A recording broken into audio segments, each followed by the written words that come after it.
Happy Easter, y'all. I tell you, we are here. Welcome to the Sunday show. I'm Matt Dillahunty. Joining me this week, Darante, Lamar. How are you, my friend? I am doing wonderful on this beautiful 420. It's a beautiful day. It is 420, but I don't do the show high, so I'll be holding off for a while. I should do the show high. It would probably be more fair to some of the callers, but I have a happy Easter message from the President of the United States. He truthed this out on Truth Social. I'm not going to do my Trump impression. I'll say that. Jimmy may do it later. Who knows? By the way, the Line has a podcast, and there's going to be a Line has a podcast after this episode's over. We're going to do this episode. We're probably going to run right up until 5 o'clock. Then Jimmy's going to go live with the Line has a podcast, and then there'll be the Sunday show after dark at 7. But here's what Dear Leader had to say for Easter. Happy Easter to all, including the radical left lunatics who are fighting and scheming so hard to bring murderers, drug lords, dangerous prisoners, the mentally insane, and well-known MS-13 gang members and wife beaters back into our country. Happy Easter also to the weak and ineffective judges and law enforcement officials who are allowing this sinister attack on our nation to continue, an attack so violent that it will never be forgotten. Sleepy Joe Biden purposefully allowed millions of criminals to enter our country, totally unvetted and unchecked, through an open borders policy that will go down in history as the single most calamitous act ever perpetrated upon America. He was by far our worst and most incompetent president, a man who had absolutely no idea what he was doing. But to him and to the person that ran and manipulated the auto pen, perhaps our real president, and to all the people who cheated on the 2020 presidential election in order to get this highly destructive moron elected, I wish you with great love, sincerity, and affection a very happy Easter. So, dear leader, who has already acknowledged that he will ignore the rulings of the court, including the Supreme Court. By the way, the Supreme Court issued an emergency. They didn't even wait for the Fifth Circuit to rule. They were just like, no, you guys are going to do this now. Which they are ignoring. His minister of propaganda is ignoring all of it. Can you feel the love of Christ right there in that message? From Christ's hand-chosen leader of the United States. It's amazing. And it's funny because sorry to tell everybody, but even if Abrego Garcia was a member of MS-13, that's not illegal. It's not illegal to be in a gang. It's not illegal to be a former gang member. It's not illegal to be brown. It's due process for you, but not for these other people. We have the rule of law for you, but not for these other people. Not for the 34-time convicted felon that sits in the Oval Office. These individuals, these authoritarian fascists, are absolutely sidelining the complete rule of law. Even Marco Rubio was like, hey, if you're coming to America to promote Hamas, this is not the place for you. Well, I'm sorry, but free speech is allowed here.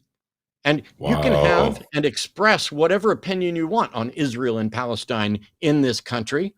That's what free speech is for. But nope, our Secretary of State is saying, don't come here if you're going to say we're wrong. Well, motherfucker, I'm telling you, you're wrong. Welcome to Easter Sunday. Meanwhile, a former associate of mine who I've had on Atheist Experience and other stuff is an ex-Muslim who is now a Christian. And when I called him out because he was talking about how wonderful it is to be a Christian, I was like, can you demonstrate that Christianity is true?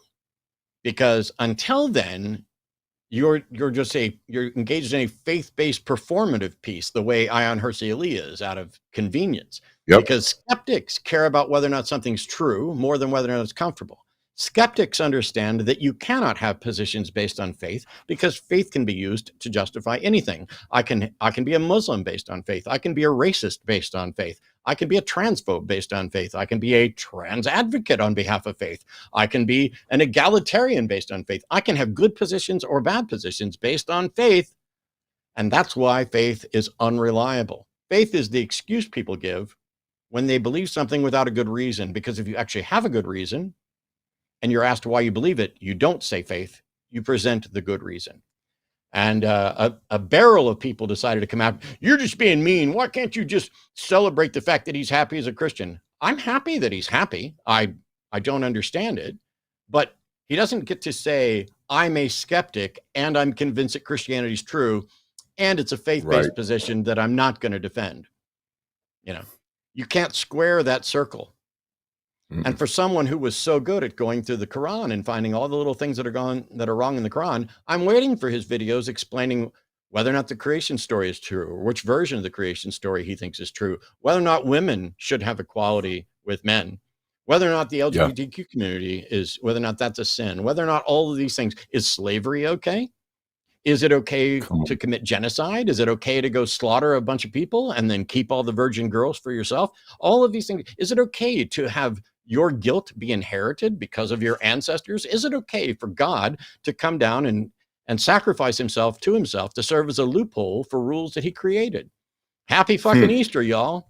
Your stories don't make any sense. And when you go online and pretend that they do, you're going to get called out, whether we were friends or not.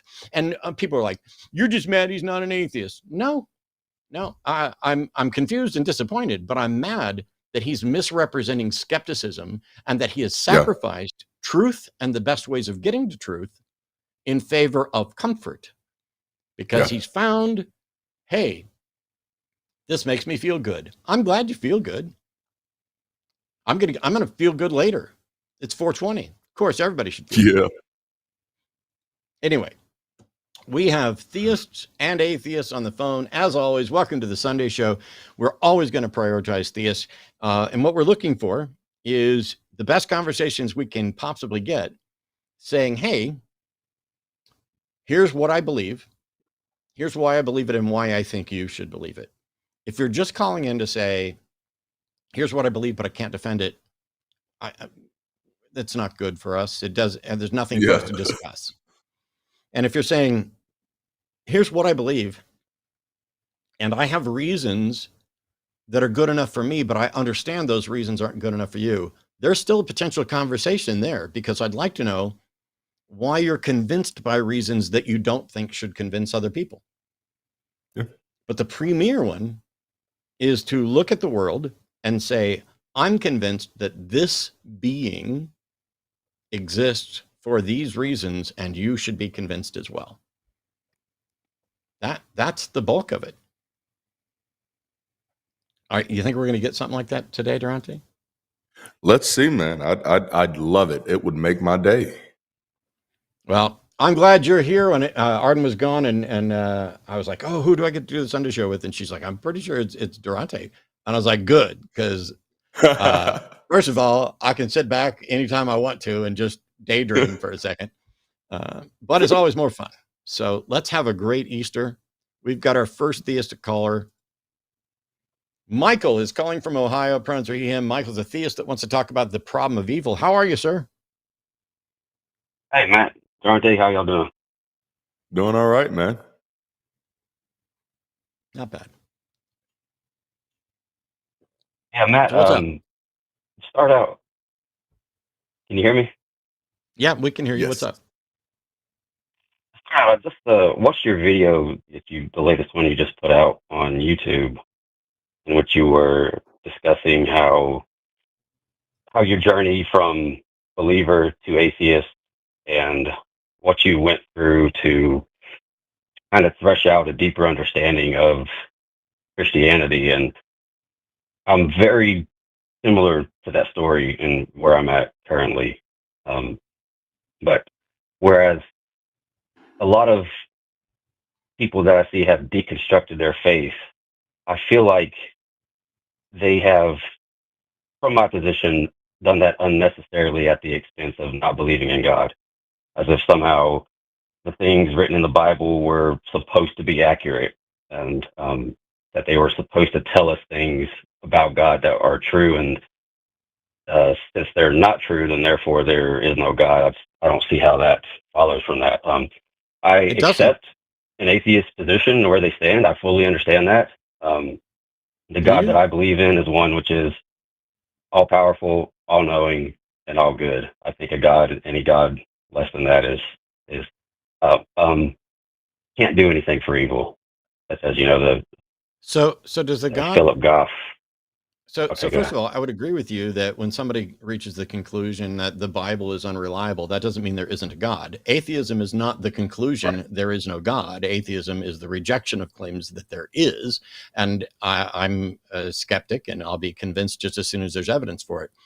So if you say you believe in an all-knowing, all-powerful, all-good God, the triple omni right there, is that what you're saying? Yes, I do.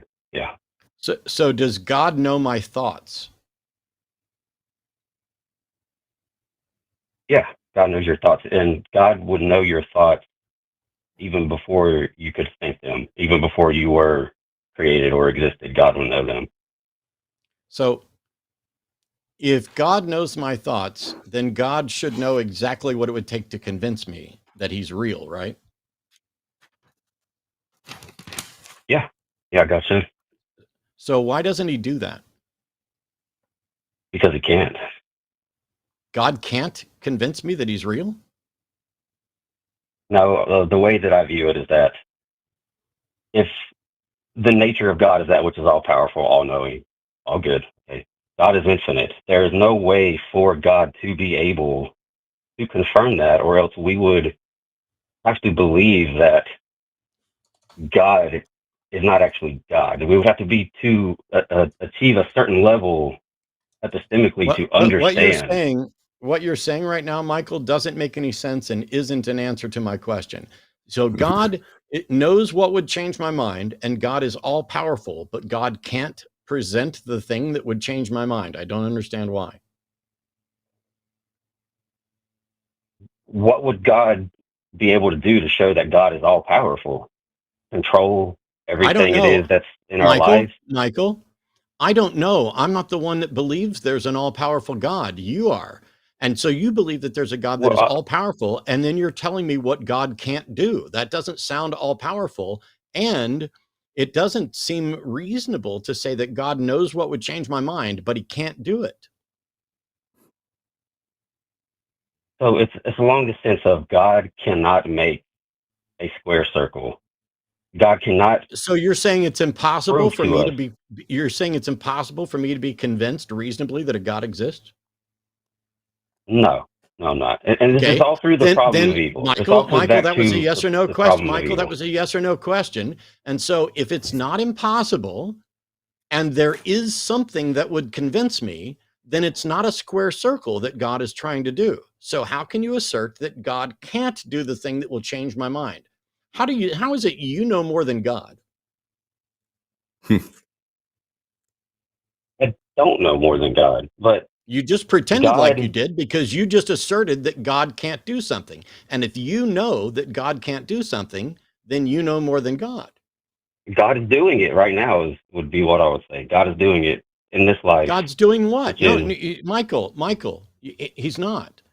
Whatever it would be that would convince me, he knows what it is, and he is not doing it. And you said he's not doing okay, it Matt. because he can't. No, shut up and let You me just finish said my that. thought. Shut up and let me finish my thought. You just said that God can't do it. And then when I pointed out that this was a contradiction with your position, now you're saying he's doing it right now. So which is the truth? And how do you know? Is he doing it right now? Or is it that he can't do it God can't do it without allowing this world. without allowing this world? That's not even a complete sentence or thought. Darante, It's jump on not. in. Yep. Okay. So I got just to clarify because there's a lot going on here, Michael. Um, what was your introduction to God, to belief in God? What was your introduction? I was 6 years old, and um, was going to it doesn't matter. I believed in Jesus Christ because the story that was told to me was that there was somebody that cared about me. Okay, so the Bible, the gospel message. For me, it all comes back to the problem of evil. Look, I believe No. fine-tuning Hey, well, is not fine-tuning for life. Wait a minute. No, Michael, it's not dude, fine-tuning for life. It's fine-tuning. Michael, bruh. Okay, Michael, what I've are you doing? muted Michael because Michael doesn't know how to have a conversation. So Durante's going to get to Yikes. talk, and then I'm going to unmute Michael, and then you'll be able to say something again. So hang on. Yes. All right. So from what I'm hearing here, Michael, he says that the Bible is flawed. That's kind of where he started the conversation off. And that's why I was asking the question, okay, what is your introduction to God? Because that's where he started this thing at. And it seems like it's the Bible message, the gospel message. He hears that this God loves him. All right, great. But you believe that the Bible is flawed. You open up the conversation by saying, okay, just because the Bible is flawed doesn't mean God is not real. Absolutely accurate. But I have some questions here. Man, I really wanted to have fun with you a little bit because I wanted to talk about Terminator. See, we were going to get to talk about Terminator, and you just robbed us of that opportunity, Michael. But we were going to talk about Terminator because there's a character in Terminator called Kyle Reese. Kyle Reese is the father of John Connor. Kyle Reese comes back from the future, and he impregnates Sarah Connor, and she gives birth to John Connor. All right, in this case, Kyle Reese is your introduction to God. John Connor is that God. In a timeline where Kyle Reese does not come and impregnate Sarah, Connor doesn't exist. This is actually where I wanted to get to with you. If the introduction is flawed, if Kyle Reese doesn't exist, you are making a lot of claims for God. I'm wondering where you're getting these claims from. You've already said the Bible is flawed, but not at any moment have you actually pointed to any verifiable system where you say, because one of your claims was God knows your thoughts. How do you know God knows our thoughts? So that's where I'll kind of leave it at right now. You've made several claims about these views that you have and these very absolutes about what this God can do, but you've also said the Bible is not your tool for knowing God. So in a very simple way, can you explain to us what is the mechanism, what is the method that you use to determine that God knows everybody's thoughts?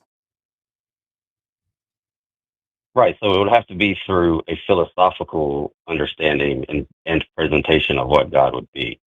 Now, And I where am would you not get that the type from? of theist Where would you get that philosophical understanding from philosophy through using logic, just as Okay, use you two logic. gentlemen This would be would. a great opportunity to use logic. So What logical there is process did you no. take to conclude that God knows everybody's thoughts?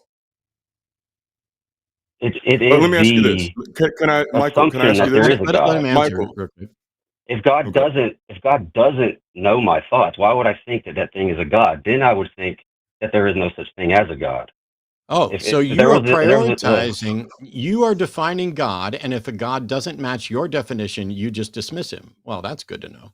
if God doesn't match the definition of a God who can give me a reason for why God That's allows your evil, then yes, definition. I would dismiss Hang on, that. Michael, are you aware that plenty of other people believe in gods and they don't believe that God can know their thoughts? And so they believe in a God that is different from the one you're describing. But what Durante's asking you is, how do you know that God knows your thoughts? And your answer is, because if he doesn't, he's not God. That is completely circular. You are just defining the thing. I'm You are not not trying to be demonstrating. circular, Matt. I'm really not. I don't care if you're trying to I'm be trying circular, to. you are being circular. Stop interrupting me. You haven't demonstrated anything, you've declared it. We're asking you to demonstrate it, and saying that it doesn't match my preferred definition of God is not a demonstration of anything other than you are closed-minded.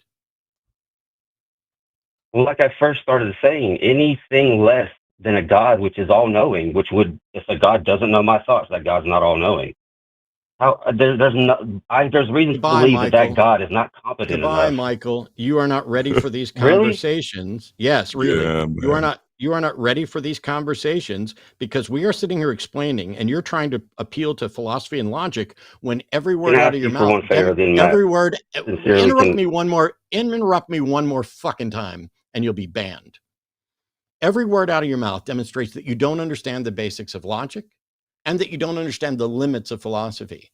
We would be happy to help you with that. We are asking the very questions that expose the flaws in your logic. We're saying, you say you have a definition of God, and anything that doesn't meet your definition of God doesn't count. Cool, whatever. That's not what we were asking. You can't just say God must necessarily be able to read minds. And we say, how do you know that? Your answer is, because I have declared it thus. That is your answer. I have declared it thus. But you'll object and you'll say, no, that's not me. That's the definition of God. Well, you're wrong. There is no the definition of God. There are a variety of definitions of God. This is the one that you prefer and the one that makes sense to you, which is completely a separate issue from whether or not that God does exist or could even possibly exist. And so we're asking you, we don't even have to get to the problem of evil. You have advocated for an omnimax God, the God of classical theism, and you have said that there are things that God cannot do, and you have failed to even put together a single cogent sentence to describe why God, the all-powerful, cannot do the thing that would change my mind. And you know what else isn't going to change my mind? You interrupting and making assertions. I'll give you one more shot at this. How do you know that there is in fact a God who can read minds? Now, we don't know that what the nature of God is. Cool. Okay? Goodbye. I am. Thanks for that admission. It took us 12 minutes and 50 seconds for you to acknowledge that you're spewing out views that you cannot demonstrate, which I said, don't call in and do that. Hoy. You acknowledge that it's a possibility that when we leave from this life, we could be standing in front of a God. No. But okay, when you're talking about a possibility has never been demonstrated. You don't get to say it's a possibility until you can demonstrate that it is a possibility. And you've actually overstepped the lines of possibility. You're not saying it's possible. You've made absolute claims about what you know this God is.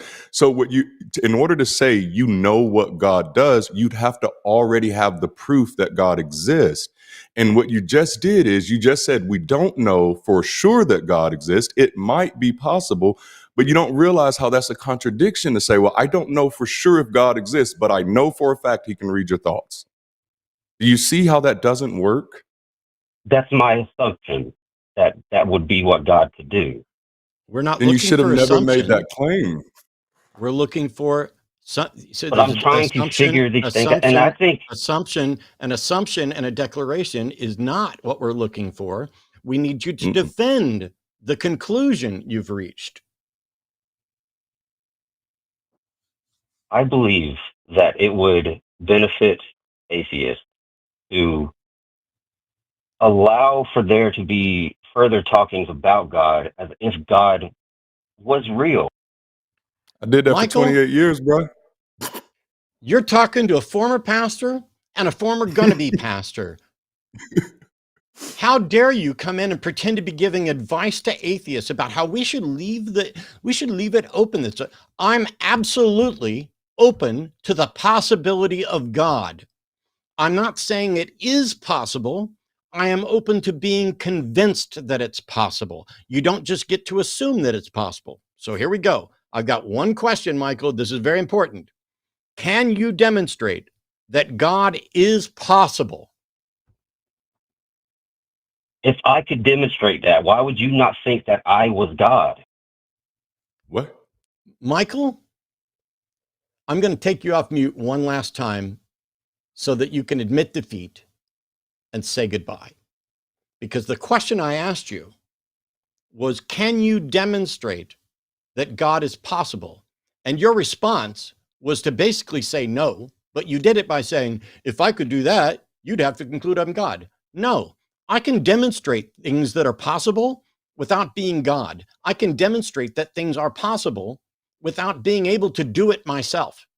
You don't understand logic, you don't understand philosophy, you don't understand epistemology, and you don't even understand possibility. So, last chance, can you demonstrate that God is possible? Yes or no? If God did not allow evil, could you demonstrate what evil? I'm sorry.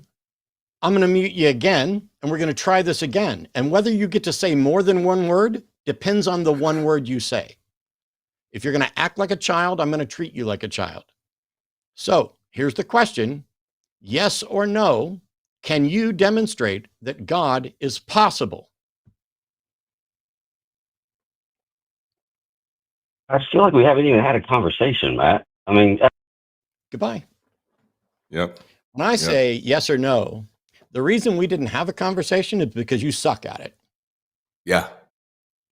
The reason we didn't have a conversation is because at every opportunity when Darante and I were trying to move you in a direction where you said something that was cogent, comprehensible, or useful, you kept going back into God speak and your confusion. Go back and listen. You used incomplete sentences multiple times, left hanging there. And all we're saying is, I have no reason to think that God is even possible. Can you demonstrate that he is? Because your answer seems to be no, but you seem terrified of saying that. If you'd have just said no, you would have gotten to continue in the conversation. But if you're going to be dishonest and try to, oh, you're not letting me talk. Bullshit, you fucking liar. We did let you talk. We're just not going to let you bloviate and make claims that you don't defend. Mm-hmm. If God is possible, that's a good starting point to demonstrate then that God is a probable explanation for something. And then once you demonstrate that it's possible and probable, then we can figure out whether or not God is there. But if you can't demonstrate that God is possible, you know, on some level, that ends the entire discussion. If you don't even have a way to demonstrate that it's possible. If we came across, like, for example, when you were talking about Terminator. Yeah. Is it possible to demonstrate that Kyle Reese is from the future? Ooh. Oh, Does John Connor have good evidentiary justification to believe that Kyle Reese is from the future? Probably not. But there are things that Kyle says that consistently demonstrate reliability, and the threat is demonstrably real. So it almost doesn't matter whether he's from the future. Can we demonstrate that time travel is possible? Well, there may be things that, I mean, the movie skips over that because it's not a philosophy piece. It's an action movie that's, just cool. But yeah. if I were sitting there with Kyle and with John Connor, I wouldn't believe that he's from the future until I had good reason to believe that. I also would not believe he's definitely not from the future. That's impossible because I don't know that it's impossible. Yeah. And so I would be in a position where I would say, I don't know, but what can you do to try to demonstrate that you at least have knowledge of the future? Maybe he's never not from the future. Maybe he just sees the future. Maybe he's delusional, broke out of an insane asylum, but he accurately sees the future. When you have a phenomenon and you're trying to explain it, you have to make a list of candidate explanations. If we come across a dead body in the trunk of somebody's car, we can make a list of candidate explanations about who potentially did this or whatever else. At no point when we're listing the candidate explanations is, oh yeah, God did it. That doesn't get to get included. We also don't get to say, oh yeah, a ghost did it. Fairies did it. Time travelers did it. We don't get to consider those as candidate explanations until someone demonstrates that they are possible, plausible, and probable. And then they become candidate explanations. And Christians and Muslims and Jews and Scientologists and, well, maybe not them as much, but basically all the people who believe in gods, they want to skip all of that, all of the valuable demonstration of why this is a candidate explanation, and go right to, you don't get to rule it out. You don't get to rule God out. Yeah, but you don't get to rule him in. I'm not ruling God out. I'm saying until you rule him in, he has no weight. And until some God gives me 5 minutes of his time, he deserves none of mine. Yep. All right.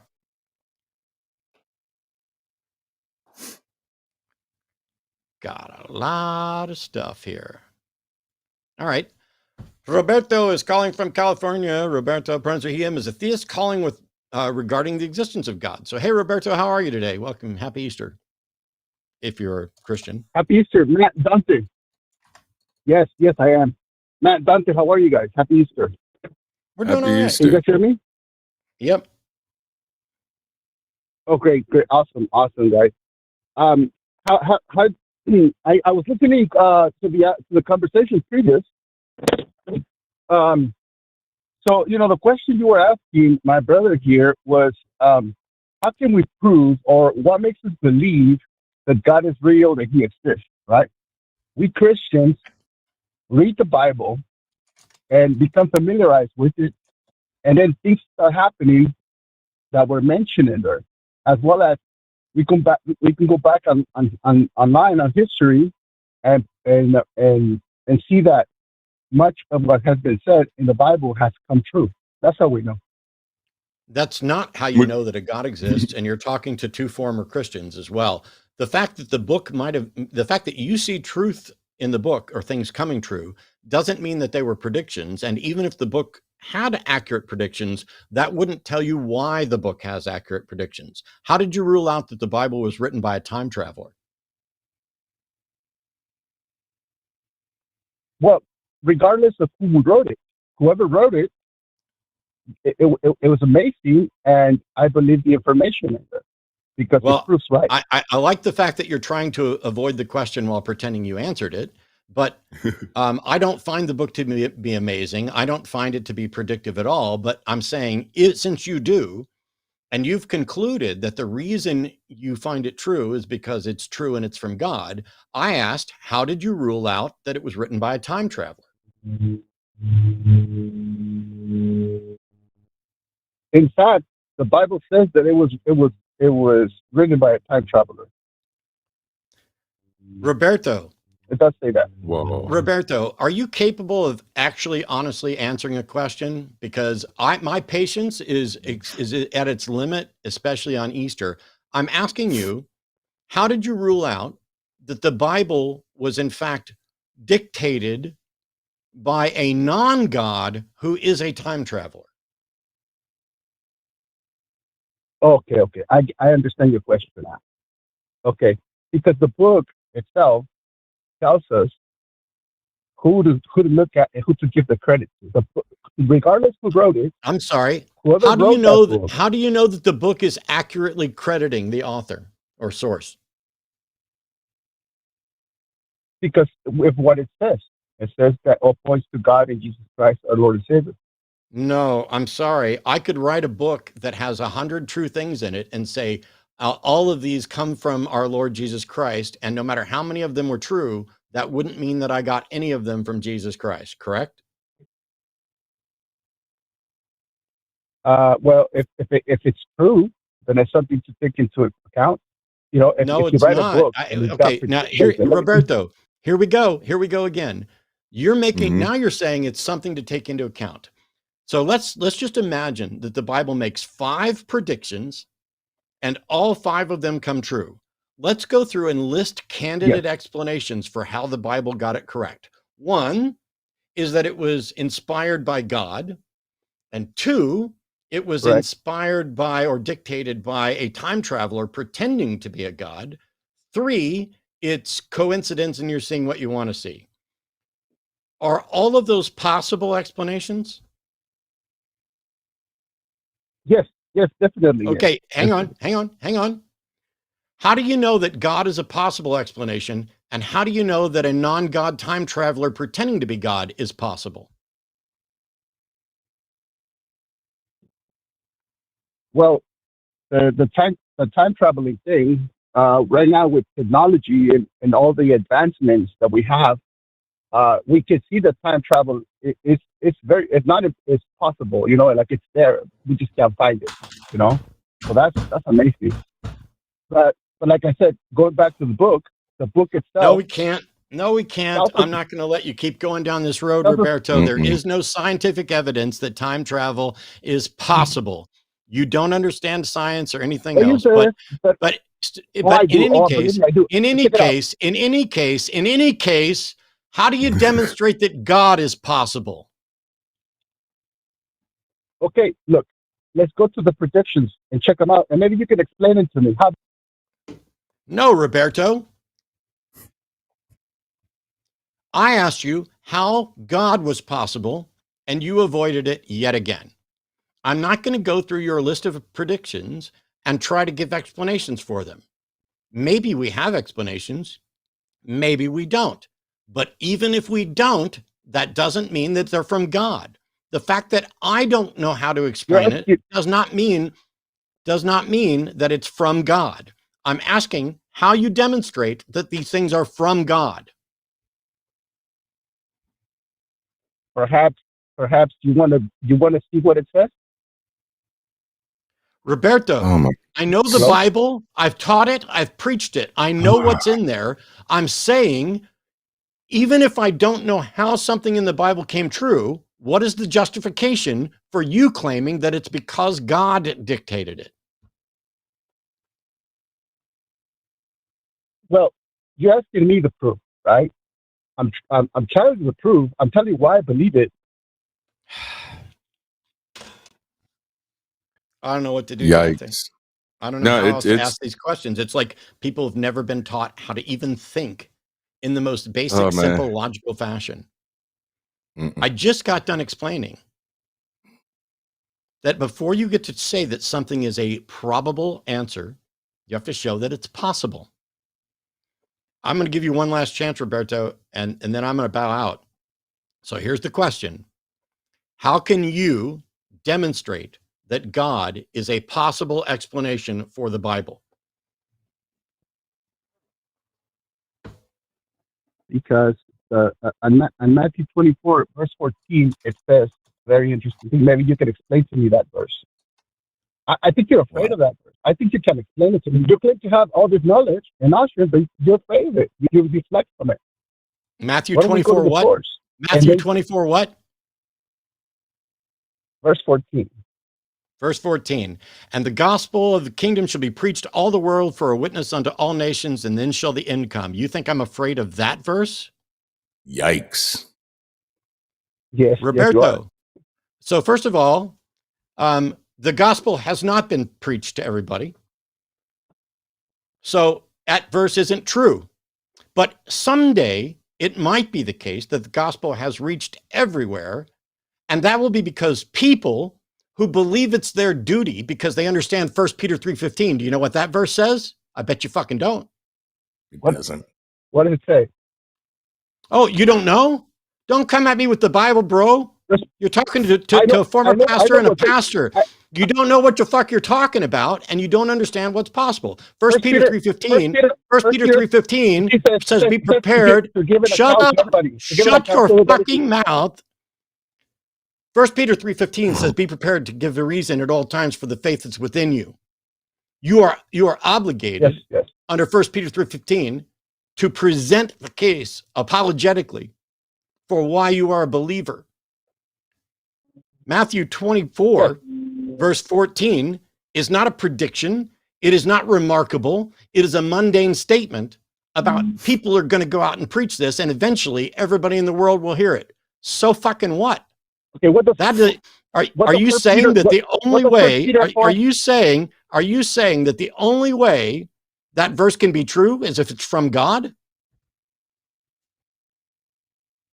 What does 1 Peter chapter 4, verse 11 say? You're afraid of that. Go away. Go away. I'm not scared of your verse or people who can't think clearly. Goodbye. Yeah.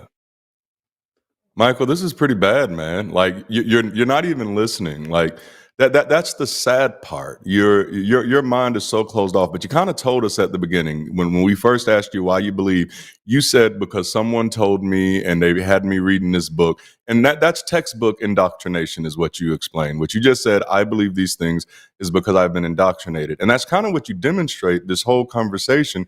Every time Matt has identified the flaw in your line of thinking, instead of you stopping to pause about it and saying, ooh, that is wrong, you just moved on.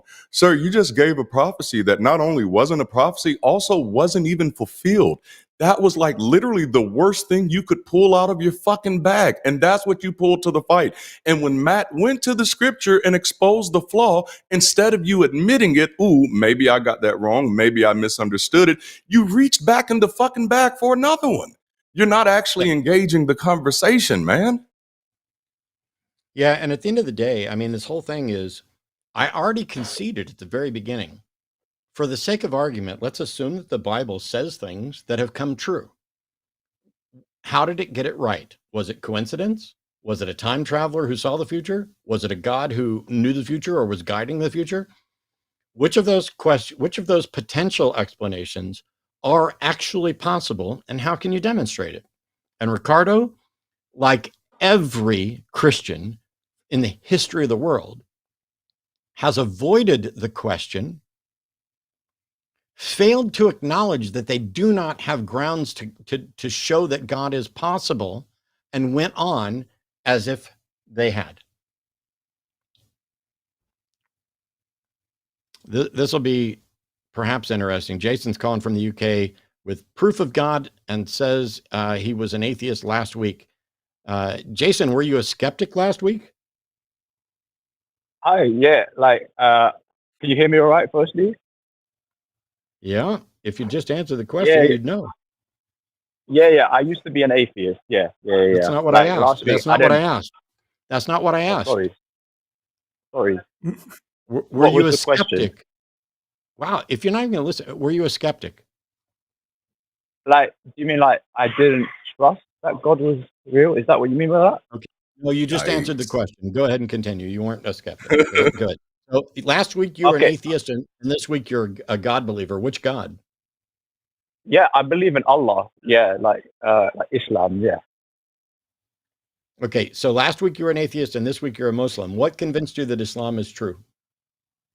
Yeah, so it was a couple of things. So I'll just quickly go with this experience I had. So I live in London, and I was walking down the street, and basically all of a sudden there was a imam, one of them Muslim preachers on the street, and he said to me I didn't talk to him at all before, I didn't know him from nowhere, and he come to me and he said are you looking for meaning in your life?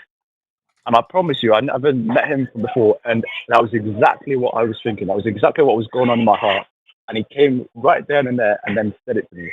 And I was like, this in itself is already some kind of spooky, kind of miraculous thing. Why? Wow. So let me ask you this, Jason. Do you think a lot of people are looking for meaning in their life?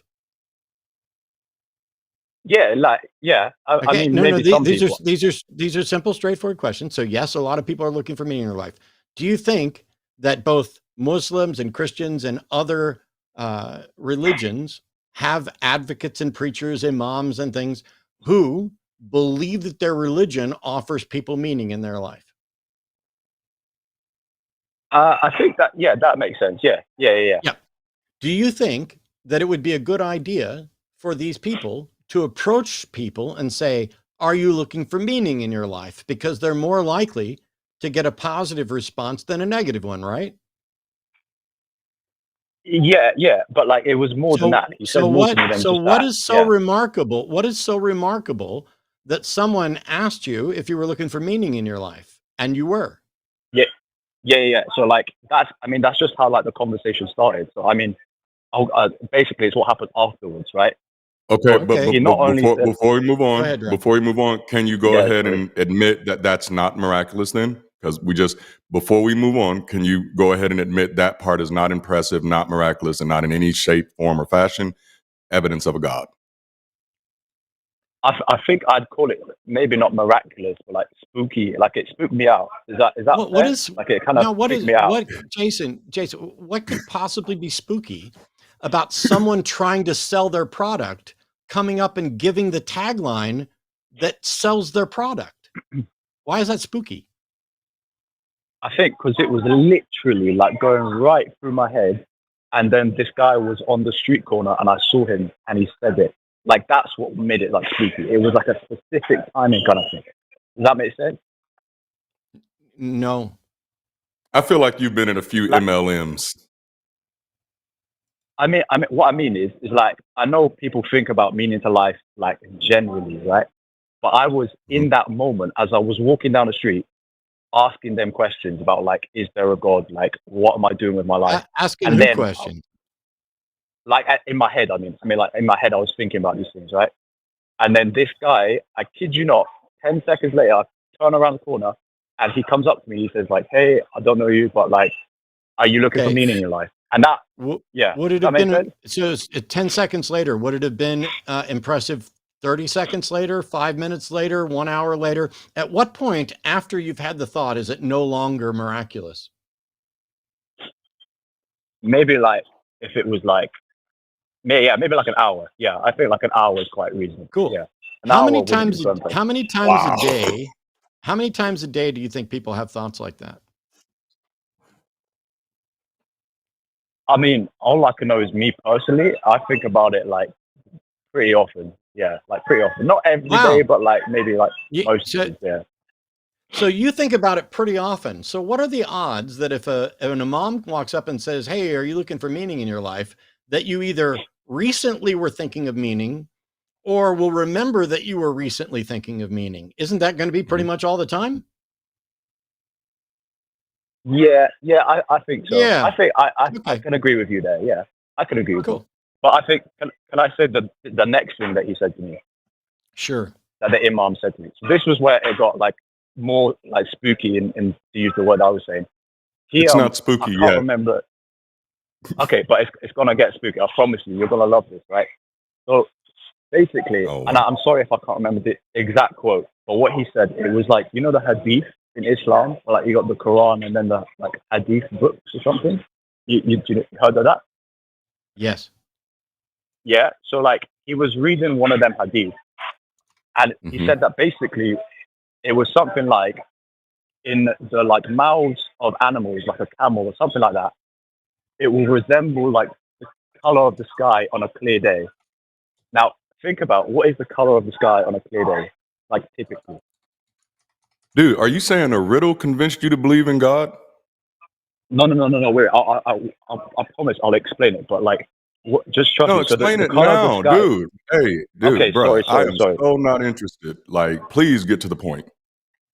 Yeah. So basically, this guy proved to me, or he showed me from the hadith, that there was a scientific prophecy in the hadith, because they predicted the concept of Bluetooth. Right? You see Oh what I my mean? goodness. Okay. You're joking, right? You're not remotely serious. No, but Would you get as to in the, like, would you isn't get, that a would you, miracle? Jason, instead of This wasting dude. all of our time, would you get to the punchline or the baba booey or whatever the joke is you're trying to get out and record? No, but as in like, if hadith or Quran makes predictions about technology or things that weren't It around that doesn't. time, It doesn't, Jason. but that's It doesn't. This is beneath stupid. Oh my but why goodness. not? The Oh, Quran doesn't mention Bluetooth. Oh no, not the Quran. Yeah, I agree. Not the Quran. It was a hadith. The Hadith doesn't mention Bluetooth either. Like, okay, I mean, I can't remember the citation, but that was like, he said like it was Ibn Umar or something like that, and he said there was like a predict. Okay, put it this way, like, if there dude. was a prediction of Bluetooth, Jason, would that be a Jason, just miracle? for one moment. No, it wouldn't. Jason, Sorry. no. You sound like somebody who is susceptible to scams. I want to ask you a question that it seems that you have not thought about. What the hell Okay. would be the utility of a God predicting Bluetooth instead of the transatlantic slave trade, instead of the Holocaust? Well, you know what I'm saying? What is it? This is what you're convinced by. Like, you're convinced by a parlor trick. So if I go out there and get a book that says, hey, this book predicted watches, you now believe in God? How do you make that leap?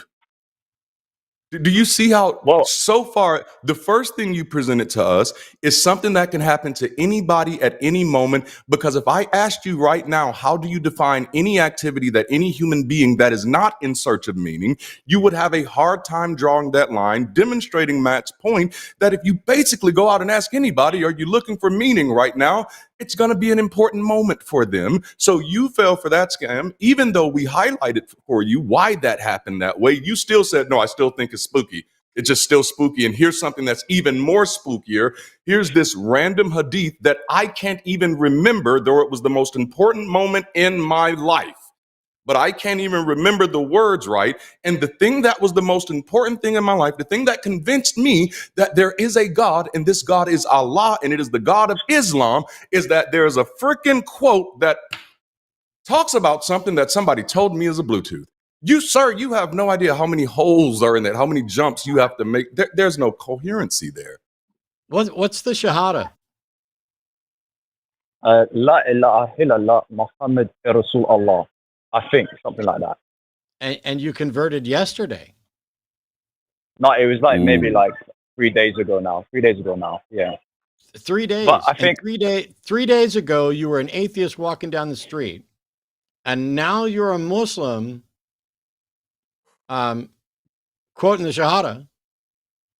And I'm assuming you know all the 5 pillars of Islam as well.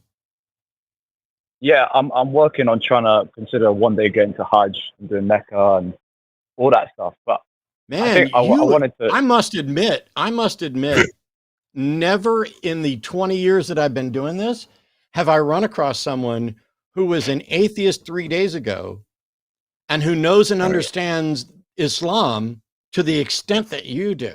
Like just from an imam. I don't even count it as a parlor trick, because it's not a parlor trick. It's bullshit. It's a bullshit interpretation of the Quran, which Muslims are fond of doing. So let me ask you this: Are you okay? Yeah. Are you okay with Muhammad raping a child? I don't know about that. Like, you don't know about what do you mean that? about that? How old was his wife when they consummated the marriage? I thought he had like 5 wives, so like I'm not sure which. How old was the one that I'm talking about when they got married? Wasn't she 9? Is it okay to marry 9-year-olds? I wouldn't think so. No, that's not how I've been You raised. wouldn't, but you follow because somebody convinced you that the Quran or Hadith 1 predicted Bluetooth. Now you're going to follow a pedophile. What? No, wait. It wasn't because of just the Bluetooth, and it wasn't just because of the meaning to life. It's because he so there's introduced other me this, things like, that'll make you be philosophy. okay with following the pedophile. Yeah. What things make you okay with following a pedophile? Well, he shared with me a person called like Abu Plantinga or something like that. Peace be upon him. And okay, now Jason, before you dig this hole, I want you to make sure the question you're answering is. No, this is a fake. He just outed himself as an absolute, complete, and total fraud. Alvin Plantinga is a Christian philosopher. Jason, you just stepped over the line to where I now obviously know and have your IP address that you are a fraud, just sitting here mocking Muslims. If I wanted to engage in mocking Muslims, I don't need your help or anybody else's help to do it. Islam is not any more real in demonstration than any other religion, and it is morally corrupt and bankrupt, just as Christianity is. Fuck Muhammad, fuck Jesus, fuck Yahweh, Allah, God, all of them. They are all repugnant. So I'm going to take you off mute, Jason, so you can apologize for being a lying troll and then hang up. So apologize. Never mind. I don't need your fucking apology. Well, damn. It doesn't matter what your apology is. Oh man. I knew it.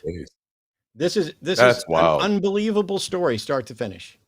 Hey, I'm walking along, minding my own business, thinking about the meaning of life, when an imam walks up to me and says, "Hey, are you thinking about the meaning of life? Here, let me introduce you to Alvin Plantinga." Oh man. And then converted. That's wild, man. Yeah. He probably had a Bluetooth earbud in his ear with some Muslim friend feeding him information.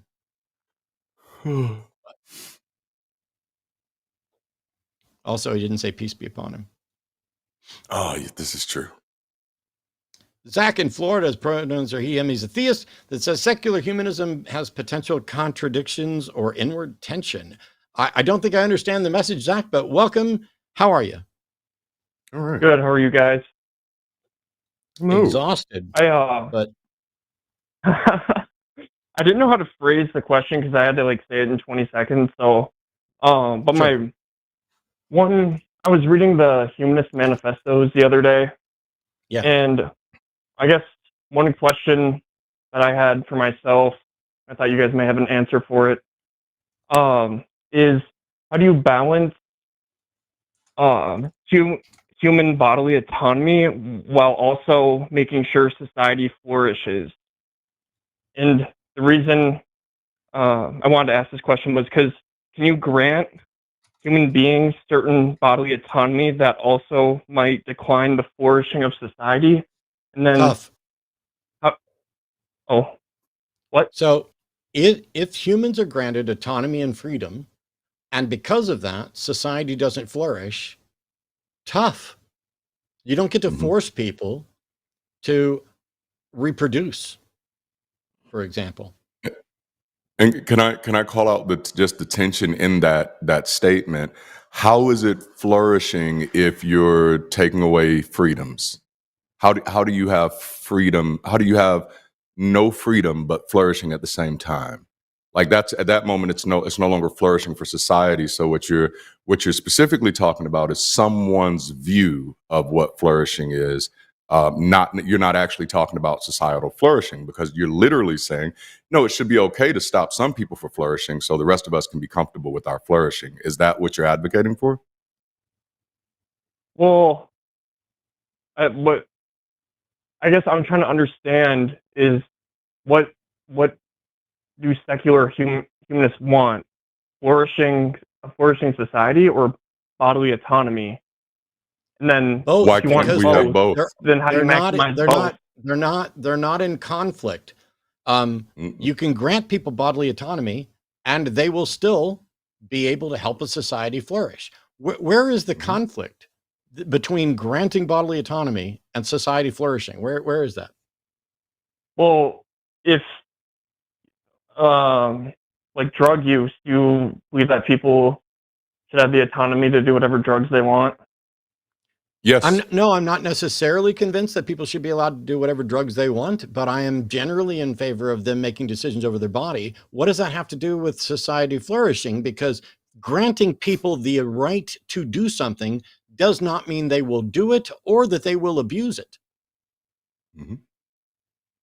Okay, in the case where they do abuse it, or I guess a majority of them would abuse it, like hypothetically, drugs, you grant them to do certain drugs that you want to do, they do it.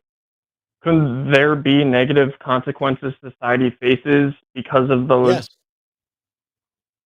So then, would you then force society and the majority of people want to change or put limits on what those people could do so it could benefit more other society? people? Bodily autonomy is about you deciding as an individual what you're going to do. It means that I don't get to limit you. If you want to go do drugs, if you want to kill yourself, if you want to be high forever, you should be allowed to do that. There will be consequences for you from the actual physical facts of reality. And there may be consequences for you depending on whether or not you allow your decisions to impact others in society. But if you want to go off into the woods, dig a hole, lay down in it, and do drugs until you die, you should be allowed to do that. I'd rather you didn't, because I think the world can benefit from you not doing that, but I don't get to decide what your life is. Okay. I agree with that then. My other question, how do you measure the success of secular humanism as a worldview? How do you measure the success of it? I don't know, because we don't have any secular humanistic societies. We have little pockets of secular humanism, and it is currently virtually impossible to come up with a metric to tell how well secular humanism would work on a global scale or even on a national scale, because the little pockets of humanism are completely surrounded and controlled and marginalized by bigger pockets of theism. All right. So, wait, so there's no secular humanist societies out there yet? Correct. Okay. And then my last question was, when I was reading about morals being developed from personal experiences, I believe that's how it's quoted. And then Quoted where, secular from whom? Let me see. If you want me to find the exact. Give me one second Is this here. from one of the versions of the manifestos? Yeah, it's from the American Eighth. Oh wait, let me see. Well, it's The American Humanist Association. Manifesto 1, Manifesto 2, or Manifesto 3? Let me see. Give me 1 second. I believe it's from. It might be. Bear with me here. Because I can tell you that a text search of No, I'm doing a text search. I just gotta find where the third. I gotta click. Oh, here we go. because the word morals doesn't appear in Humanist Manifesto 3. Oh, you're right. It must be the first one then. So the first one. Do you not go by the first one then? The first one doesn't mention the word moral either. The first one only mentions the word morale. So this Manifesto 2 talks about traditional moral codes. Oh, wait. I may have misread it. Oh. Well, anyway, what's the question? It doesn't matter what any of the manifestos say, because I have objections to all of them, and we have 3 versions because other people have had objections as well. And I generally prefer the second one to the third one, but none of them are perfect. But what's the question? We can address it.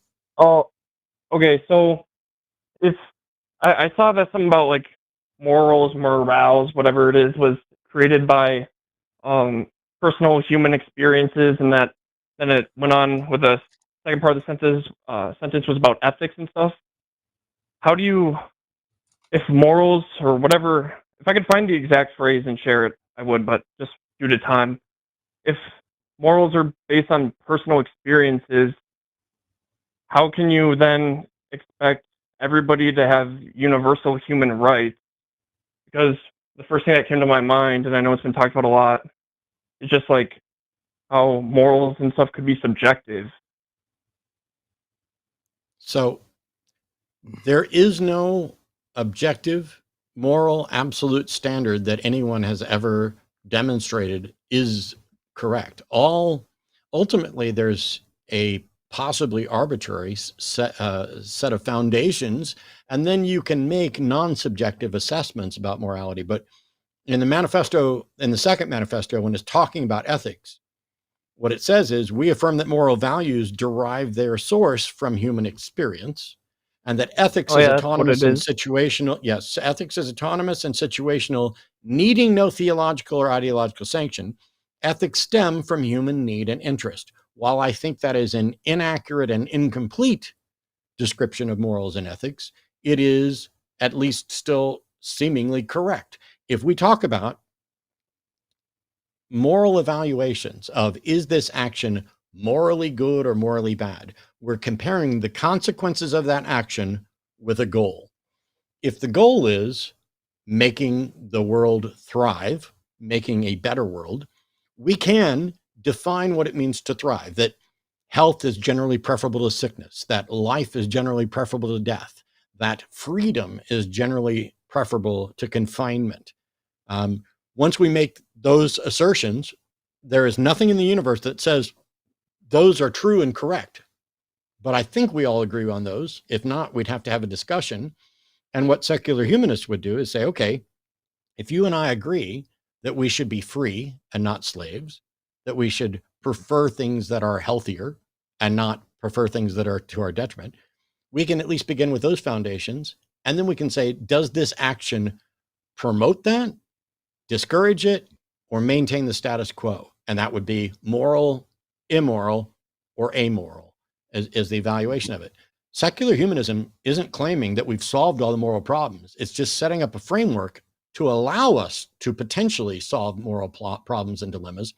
And all it's saying is there is no need to appeal to gods or the supernatural, and there's no benefit to appeal to the gods and supernatural. And I summed this up by saying there is no problem that anyone has ever raised regarding secular moral systems that is solved by appealing to a god. God himself could show up right now and say, you know what, Matt? I disagree with your moral systems, or I'm just going to declare that it's just wrong to have sex with someone of the same gender. And I'm going to say, nobody asked you, dude. I don't care. That doesn't make the world better. And then you have to realize that when you're talking about the God of the Bible, there's no demonstration that the God of the Bible wants to make this world better at all. This world is a place for us to wipe our feet before the real world begins, before the forever world again begins. There is no, everything about this life that is the one life we know we're going to get is like filthy rags to God. And there's no guarantee that God is doing anything to benefit you at all. All right. Yeah, I understand that. And what you mean by filthy rags is that it's meaningless? You're aware the Bible's the one that says that, right? Of course. Okay. Yes. What do you think the Bible meant, that our righteous acts are like filthy rags? It means nothing to God, what you do. Or, well, if you just boast in your works, it's filthy rags to God. Meaning all the good things you do, if you just do a bunch of good things, it means nothing to him unless you believe and confess that Jesus is your Lord and Savior and that he died and rose again after the third day. I'm pretty sure is what it means. Now, I'm pretty sure that the passage about filthy rags, the guy that wrote it didn't know anything about Jesus. He did not. Oh, wait. Oh, my bad. I got the two mixed up. I'm thinking about James. You're referring to, is it the book of Isaiah in the Old Testament? Yeah, okay. Yep, No, Isaiah my bad. 46. Your works is filthy rags or something. Yeah. Yeah, all your works of righteousness are like filthy rags. And what basically what it goes right to, James basically echoes this, because James start talking about, faith without works, works without faith, etc., things like that. But at the end of the day, there's no guarantee that any God or any religious pronouncements about morality have our best interest at heart. But you know what actually, by definition, has our best interests at heart? Secular humanism. It is defined as that.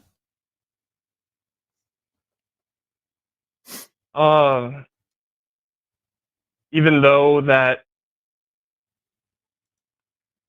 because did you mention earlier that you object to some certain things in that manifesto or the manifestos? Yes. So then could someone who claims to believe in secular humanism have a different framework that they think could be the best, but really is not the best? Or so there's some minimal aspects of secular humanism, and I would say that the two minimal aspects are that it is secular and that it is directed at humans. But in its fucking label, it is, we're going to find out what's best for humans without appealing to religion. I mean, it's in the name. If you say I'm a secular humanist and Jesus Christ is Lord and therefore gay people are immoral, you're not a secular humanist. Yeah, I understand that. Similarly, if somebody says I'm a skeptic, but I think it's okay when I don't have evidence for something to go ahead and reach a faith-based conclusion, you're not a skeptic. But is that it, Zach, or you got something else? Yeah, no, those were the only questions I had. So thanks for clarifying. I appreciate it. Awesome Sure, sauce. thank you. Well, I did all the talking there. Yeah, that one wasn't too bad. That was an interesting conversation. I'm gonna. Oh, this one's wild. I'm gonna chill for a second. William's calling from Texas. William is spiritual of some sort, but has a specific contradiction in the Bible he wants to talk about. Hey, William, how are you? What do you got for Darante and me? Hey, pretty good. I want to wish you guys a happy Easter. Cool beans. Thanks for nothing. Okay. Anyway, obviously in John, Mary discovers the tomb while it's still dark. In the Synoptics, they discover the tomb when it's light. Does this contradiction add to the credibility of the historicity of the resurrection, or is it problematic for you guys? Well, it's not the contradiction that's problematic for me. It's the claim that somebody rose from the dead. Okay, but obviously we have a billion Christians, 2 billion, celebrating Easter, so it's important to them. You also have a billion peoples of other religions celebrating things that are important to them. That doesn't make it true. Oh, exactly. You know how, what I'm saying, you know how many children believe in Santa Claus? That doesn't make it true just because people believe in it. Right. So you think that's a minor thing that one discovers it in dark and the other discovers it in light? That really isn't important, you don't think? Or the validity of the resurrection? I think it's a death knell that there are multiple different accounts in the Gospels of the order of events in the Easter narrative, and they do not agree. I think the fact that Christians can't prove Jesus was real, even though I have no problem at all with the fact that he might be real, but the fact that they can't demonstrate it, I think that is the end of Christianity.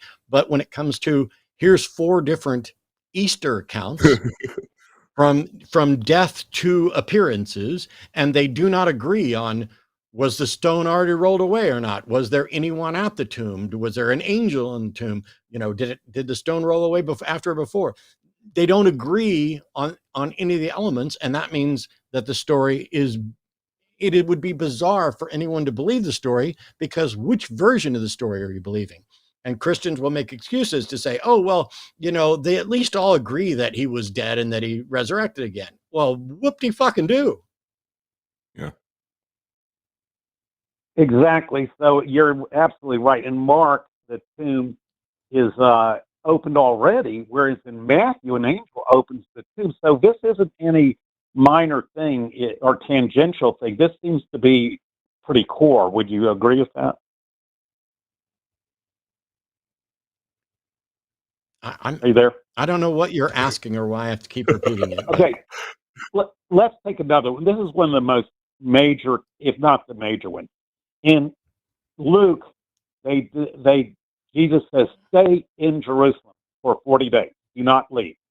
In Matthew and Mark, he tells the disciples, meet me in Galilee. William, I know all this. William, we know all this. I've already said this is the death knell. What is the point? Okay. Let me give you another example. In Matthew, Jesus, the resurrected Lord, is a William, you're preaching to the choir, man. We know the contradictions are here. What is your point about the contradictions?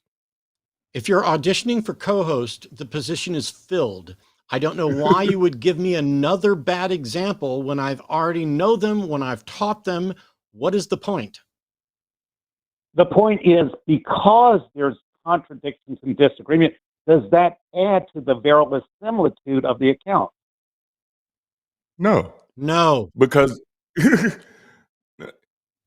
is it do we have a reasonable belief, or do we have a reason to believe that someone could rise from the dead? Well, maybe. I mean, really? Okay, you do have accounts which is it possible, William? Letters. William, the theme for the day. How did you determine that it's possible for someone to rise from the dead after being dead for 2.5 days? Or a day and a half? Well, obviously, if you presuppose God, he could, raise someone from No, the William, dead. you don't get to, Oh, William, you don't get to do that.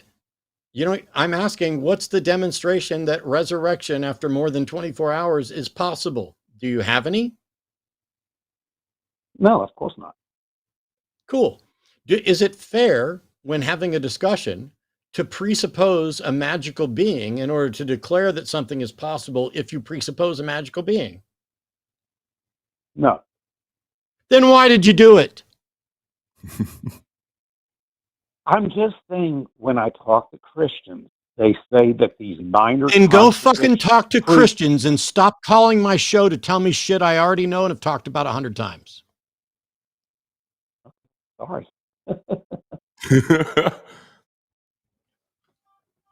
Congratulations, new atheist who figured out something about religion. This show is for the people who are actually defending it, not for people who decide that when asked what their religion is, they say spiritual, but not religious, because that's a load of bullshit that you should call in and absolutely defend. But when you ask your question about, is this a problem? Yes, it's a problem. Then when you ask your question is, does this increase the verisimilitude of this? Does it make it more likely it's real? No, but Christians will say that it does. Well, this is what happens when you have multiple people that witness an event. You're going to get slight differences. Really? Slight differences? Wow. I would have never imagined that there'd be slight differences about who showed up, about what time did they go to the tomb? What did they see when they were at the tomb? What was said? Did Jesus appear to them at all? Or who did Jesus appear to? Were any of the disciples involved? What were the instructions? Literally every single part of this story has some sort of contradiction somewhere. Yep. We already know this. Oh, Funny. okay. So we are out of theist callers. Ooh. Happy Easter. Happy Easter. We are sitting here saying, oh, can we get anyone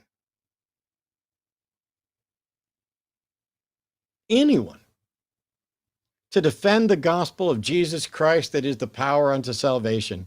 Can anybody come and demonstrate that God is even fucking possible, let alone plausible or probable?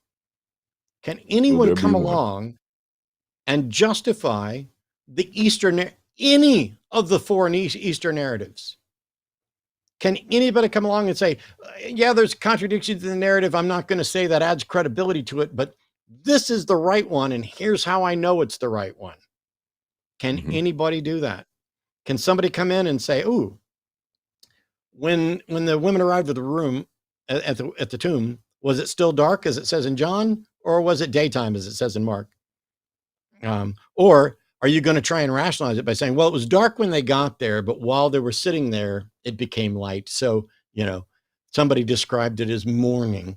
It wasn't actually talking about whether or not the sun was up. Okay. Well, then how many were there? Was it Mary Magdalene and the other Mary? Was it Mary Magdalene, Joanna, and Mary, the mother of James? Or was it Mary Magdalene, Mary, the mother of Jesus, and Salome? Was it only Mary Magdalene, which is what the Gospel of John says? Well, it doesn't say that it was only Mary Magdalene. It's just that's the only one listed. Which disciples went to the tomb? In Luke, it was Peter. In John, it was Peter and John. How do you tell which one's true? And by the way, I know that there are theists who are going to say, oh, it doesn't matter which one's true because the gist of it's true. Jesus was dead. Now he's not. Why are you okay with that part being true if you can't tell me which of the other parts are true?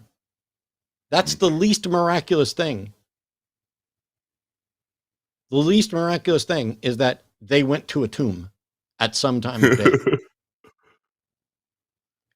The more miraculous thing is that Jesus was raised from the dead. So you're believing the greater miracle while not having any information about the lesser ones. We got some atheist callers. So I'm sorry, I'm not sure how to pronounce your name. Is it Jemina? Jimena. Welcome to the show. She's calling from Venezuela, has a question about religion. So you're on with Darante and me. Hi, nice to meet you. Pleasure to meet you. before we start, my English is really bad. That's not my native language. My native language is Spanish. So, we use it though. Like, I will tell you, can you repeat that? Because maybe won't, I won't understand you Sure. perfectly, and maybe you won't understand me. Okay. Okay, so that was the question. Is religion an inherently bad thing, or it just depends on the people? I ask that because I have a friend who is a Christian, and she, for me, what I can see, she's a really good person, but she's really like attached to her faith. And when I try to tell her that religion has done, especially her religion, has done a lot of bad things, she tells me that she separates that thing, like she tries to be better, and she only believes in God because she believes that God is all this love, all this compassion, and she doesn't need the religion to believe in God. I don't know if you understand what I'm Sure. trying to say. I do. Let me see if I can paraphrase this real quick, just in case anybody else had a problem. And so you have a friend who is a Christian, who is a nice person, but they're very attached to their faith. And they're saying that they don't need religion to justify believing in a God. That is true. The question is, what is the justification for them to believing in a God? But I think. Oh, sorry. no, go ahead. Continue. No, go Well, on. if they're a Christian, they have to tie that back to the Bible. And the Bible has a number of different problems, not the least of which is that women are inferior to men. Women are subservient to men. They don't have equal rights. They're not allowed to own property in the same way, to the same extent. They do not inherit in the same way, to the same extent. They do not have position to be in positions of authority or teaching over men. They can't speak in church. They must submit to their husband as their husband submits to Jesus. None of these are good things. I know, and I try to tell her that, but the weird thing is that she doesn't know a lot about the Bible, because she goes to a church where the preacher, who is a woman actually, just tells her, or well, preaches the things she wants to preach. So when I was talking to my friend about all these terrible things that happen in the Bible, she wasn't aware of most of it, and she couldn't believe me. She doesn't even have a Bible in her home. So I was like, how can you be a Christian, go to a church, and not even read the Bible, and like base your faith in a book which you don't know about? And she couldn't answer that. So that's why I ask you, you believe that it's possible for someone to not be attached to their actual religion, just believing in their God? And maybe they use the tag, that it's that, okay, I'm a Christian because I believe in God, and it's in the Catholic God, and I don't believe in any saints. She doesn't believe in any saints. That's why she says she's a Christian. But how can you separate that religion when you base all your faith and your morals, to say something, in a religion which you don't even know a lot about? Well, honestly, I think this happens a lot more than most people are aware of.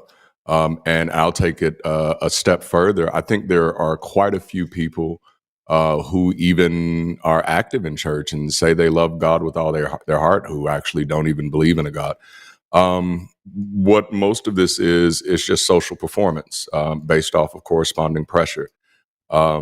Especially if you're a part of a society that religion is very important, then you don't necessarily form your beliefs because they're true, nor do you form your beliefs because they're significantly important to you. You form your beliefs because they're the norm. This is what everybody else believes. This is what everybody else does. And so from the time you're young, you're groomed to desire acceptance. And so you kind of know that if I'm not this, then I won't be accepted. We get those cues very early. And so there are two particular types of believers that I've noticed that are cultural Christians and civil Christians or civic Christians. And cultural Christians are Christian, kind of sounds like what your friend is, which is a person who's likely doesn't really read the Bible. They're not interested in reading the Bible. The Bible is boring to them. They're not going to necessarily say those words to anybody's other than their friends, but they know it's their social responsibility, familial responsibility, cultural responsibility to be a believer, because they know that they live in a society that's what determines what is good and what is bad. Now, the proof that they don't really believe this is because if they believed that the Bible was something that actually determined was good or bad, they'd be reading the Bible. They'd be spending time in it, trying to understand it. But that's that evidence that this person just has a cultural relationship with that. Now, the problem is they're actually the hardest to deconvert because their religion has no consequence for their lives. Other than just them living, they're not living by the religion. Many of these people don't pray, they're not the type of people who are actually she actually giving. prays. Sorry, Yeah. but she actually Yeah, prays no, a you're fine. lot, and I'm sorry, No, you're and fine. she prays a lot. She goes to church all Saturdays, not even Sundays now. It's like it's weird. Yeah. Because here in Venezuela, religion it's really cultural, and I think I raised this question. I was trying to call, but I called really late, so they wouldn't say my call wouldn't be take.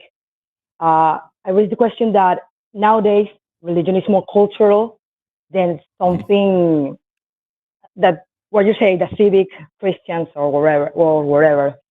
Nope, you So did here good. in Yeah. Venezuela, it's mostly cultural. It's mostly cultural because, for example, Yeah. I'm sorry. For example, we have Holy Week, no, Easter, and here everyone celebrates it, even if they aren't a Christian or a Catholic. For example, I have a friend who is Druso. Druso. It's not Islamic, but he seems a Christian either. He believes in God, but can do all the things that Muslims cannot. So he goes to all the celebration about the Easter. He goes to a Christian church, and he goes and does a lot of stuff that he wouldn't because it is in his religion. And I do the same because I take this week off because it's Easter, and now I'm an atheist, well, kind of. And everyone here in Venezuela just does all these things that are cultural, not because they actually believe in God, because it's just something that is so attached to our culture that it doesn't even matter if you believe in that or not. It's just a matter that it's a cultural thing. It's part of our country, how it represents. For example, we believe a lot in the Virgin Mary. We have a celebration, at least here in my state, that is La Virgen del Valle. In September, that's a major celebration, and everyone does it, even if they don't believe in the Virgin Mary. My friend who is a Christian, he actually doesn't believe in Virgin Mary, but still she goes to the celebration. We do a parade. I think it's called in English a I've been to parade. lots of Marcha. parties. Yeah. I mean, people are gonna give me an excuse to take a day off work. I mean, Yeah. at the end of the day, for your friend, Totally. A day of school. for your friend who believes, I mean, the question that I would want to ask her is, can you describe what you believe and why you believe it? Because if they don't know and haven't read and don't care about the Bible, then they're getting information about God from somebody. And I'd like to know what they are convinced of and what convinced them. But I can't have that conversation. I mean, you can try to have it, but I have tried. Like I told you, I talked to her many times because she's like my best friend, and it's hard sometimes for us when the other day she told me, "Hey, come to church with me. You're gonna have a great time." And I told her I don't like church. I don't like religion as a whole because I think religion has done a lot of bad things since it was a thing, and and that kind of put us apart. But I don't want to let that happen. So I try to tell her, like, what I think and what I believe. What I think. I don't believe. What I think and why I think it's true. And I try to ask her why she believes in that, and she believes it. Believes it like Darante told it, like it's because a cultural thing. She was raised like that. She was raised a Christian, and she has this faith because she's afraid of what's going to happen in an afterlife. And I I told think her, probably the but best it thing. would really matter if there's no afterlife. Like your life could still have a meaning, even if there's no afterlife, and your life still has a meaning, even if God isn't real. And she Yeah. like she tried to tell me that she couldn't see a life without God. Well, Her faith is so big and so then profound that the best thing you can do, Jimena, is show her a life of somebody without God and how it can be good. That's good. Yeah, maybe she that's sees good me advice. like I don't believe in God, and she sees me. Well, your life is kind of sad and kind of not good. Maybe you need God, she tells me. And her mother, who Okay. I appreciate a lot, a woman who has helped me a lot. And they see me, maybe you need God. You need God in your life. We are really good with God. And partially, they're right. Their spirituality keeps them going.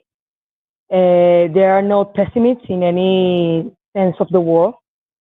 And When they tell you she that you goes need on. God, if somebody tells me, Matt, you need God, I would say, why? What is God? What am I missing? What is God going to do for me? And how do you know that's true? Because they could be like, God is going to make your life wonderful. Okay, how do you know that's true? Most of them would say, because that's what God did for me. And then I would say, I'm happy that your life is wonderful. How do you know God did that? And more importantly, how can I know God did that? Because the reality is, people are terrible at thinking clearly. We go with our gut. Yep. We run around because today is pretty much like yesterday. We just run on Yeah. assumptions. And most of the time, it's not going to bite us in the ass, but sometimes it will. And so I want them to make a defense for it. So if they're telling you that you need Jesus, you should be saying, what for? And how can you show that I Not need him? Jesus. She doesn't believe in Jesus here.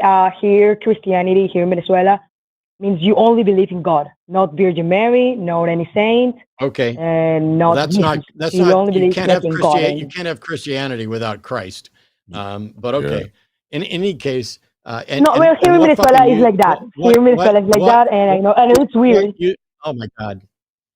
Here is You can't like have that. Yeah. Christianity without a Christ, and a Virgin Mary is useless. By the way, so is the entire concept of virginity to begin with, anyway. But Yeah. I if in know. Thank Venezuela, you for saying that. if in Venezuela they are advocating for God and the Virgin Mary, but not Jesus, then they've made up some shit that they have no grounds for anyway. No, only Christianity, but mostly the most popular religion here in Venezuela is actually Catholic, which they believe in saints, Jesus. And Jesus. I know it's weird because it's really different from the United States, but it's like that. Christianity only believes in God, and in Catholic you believe believe in Jesus, in the Virgin Mary, in all these saints like you have Saint Peter, Saint all the disciples, and even more saints that appear in the Bible.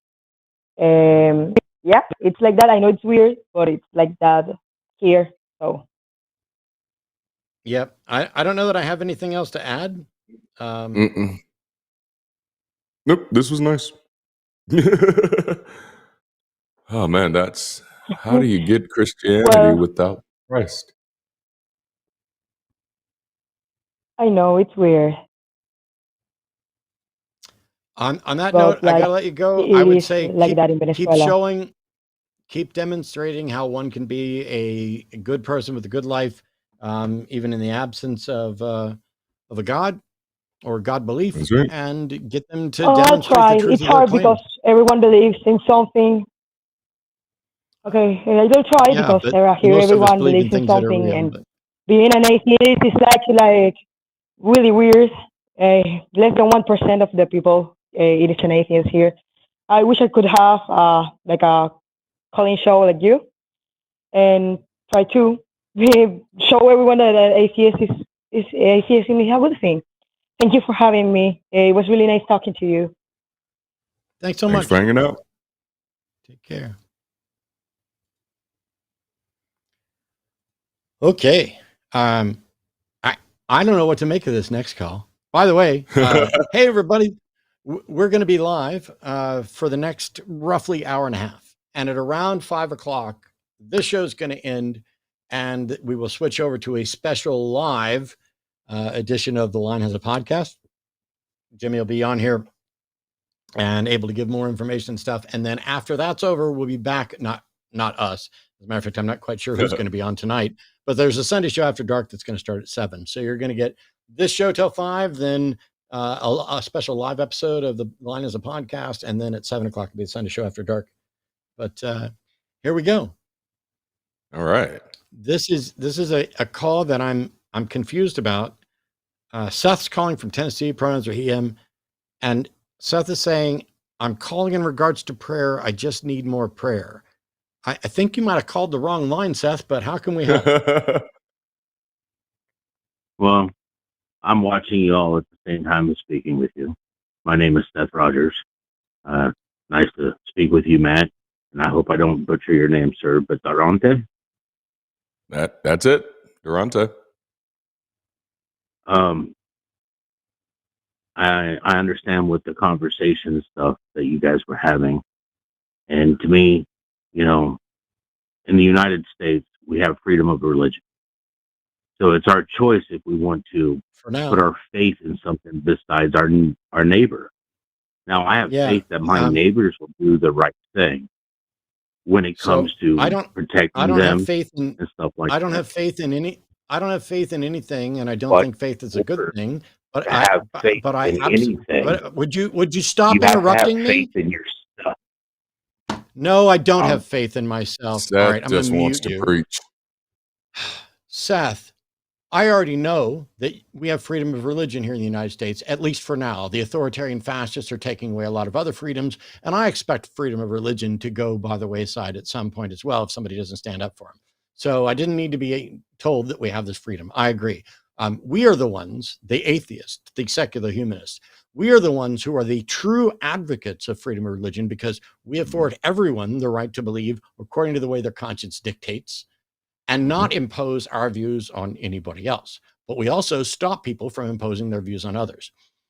Faith is the excuse people give for believing something without a good reason. It is not merely confidence. I have confidence in many things. I have trust in many things. My confidence and my trust is proportional to the evidence for the reliability of something. I do not have faith in anything. I have confidence that is based on evidence. If theists have confidence based on evidence, it would be really nice if they'd present that evidence. Yep. You can continue now. I do apologize. I was not trying to speak over you. To me, faith comes from within yourself. I'm sorry. You know, it doesn't matter. I didn't ask where faith comes from. Faith is the excuse people give for believing things without a good reason. Mm-hmm. What, you called to say you need more prayer. I'm still confused about that. Well, I have a missing child, and every day it's Easter Sunday, and I ask for prayers from everybody. I don't ask only people of this religion or that religion. I just ask people to pray that my son is found. Okay, Seth, I need to stop. Seth, I need to stop right here. Keep your eyes Seth, open listen for to me. seeing my son. Seth, listen to me. This is not the right show to be calling, but I'll tell you, I'm very sorry that your son is missing. Mm-hmm. I would love to be able to know and understand why, and I hope that you find your son. But I don't pray. I do not pray, and I don't think prayer is remotely on the list of things that are viable solutions to the situation you're in.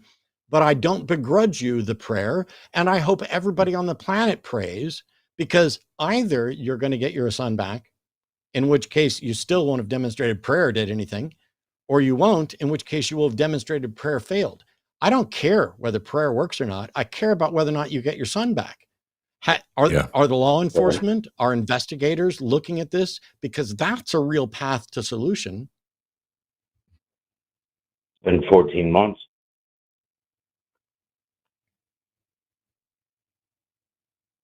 Yeah.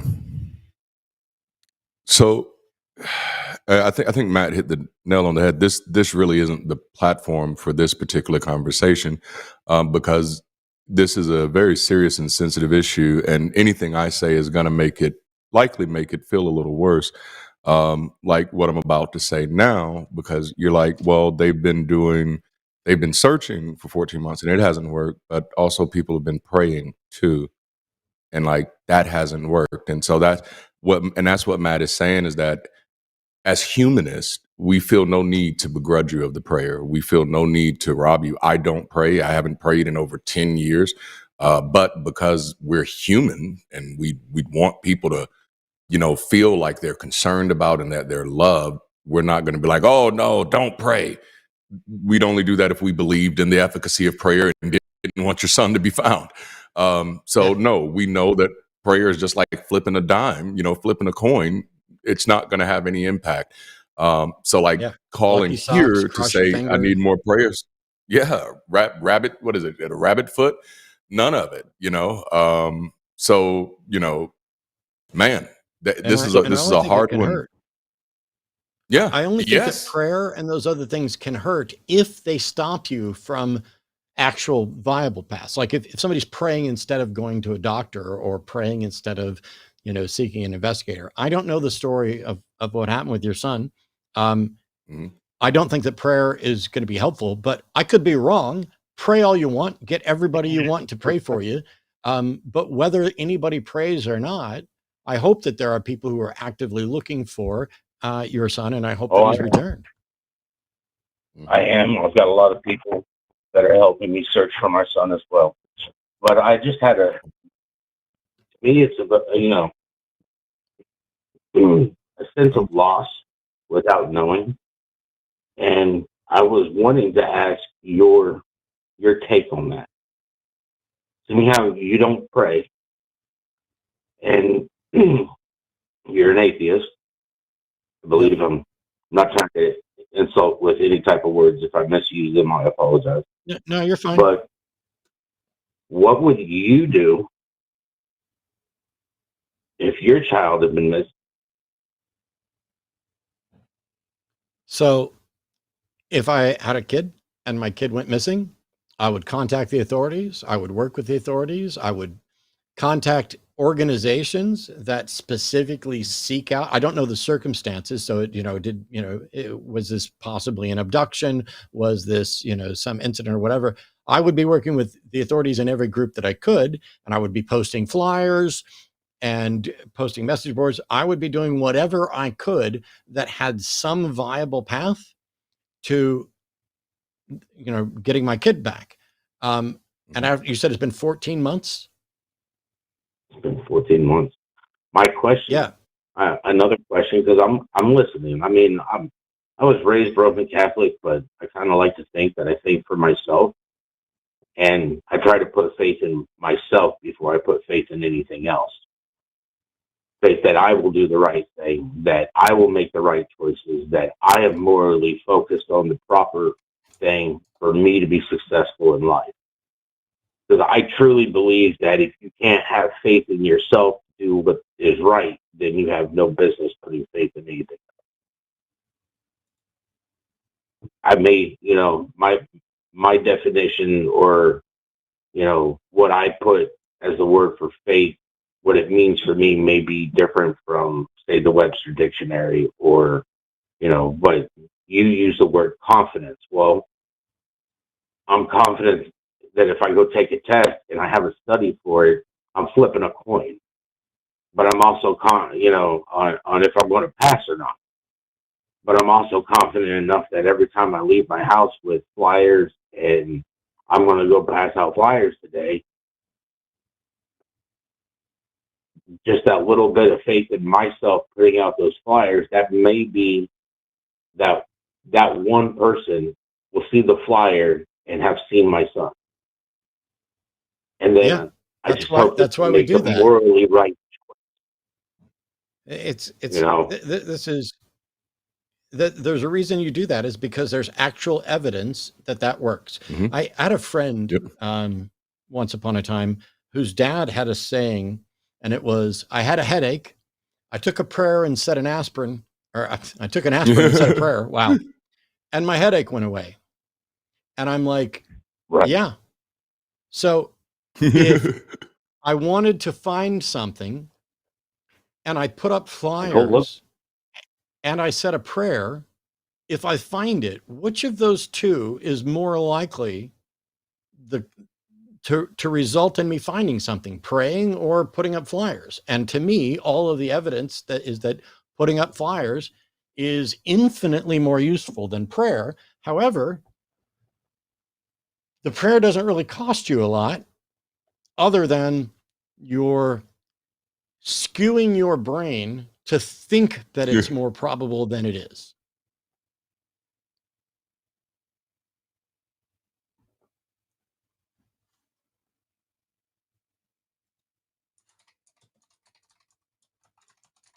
Hello? Are you okay. there? Can you hear me? Yeah, we can hear you. Okay. I don't know. I mean, Seth, can I ask you what was okay? The question you came in on was needing the prayers. Can I ask what was it that made you see this show and decided to call in? because my goal is to reach more people. My goal is to bring awareness to more people that my son is listening.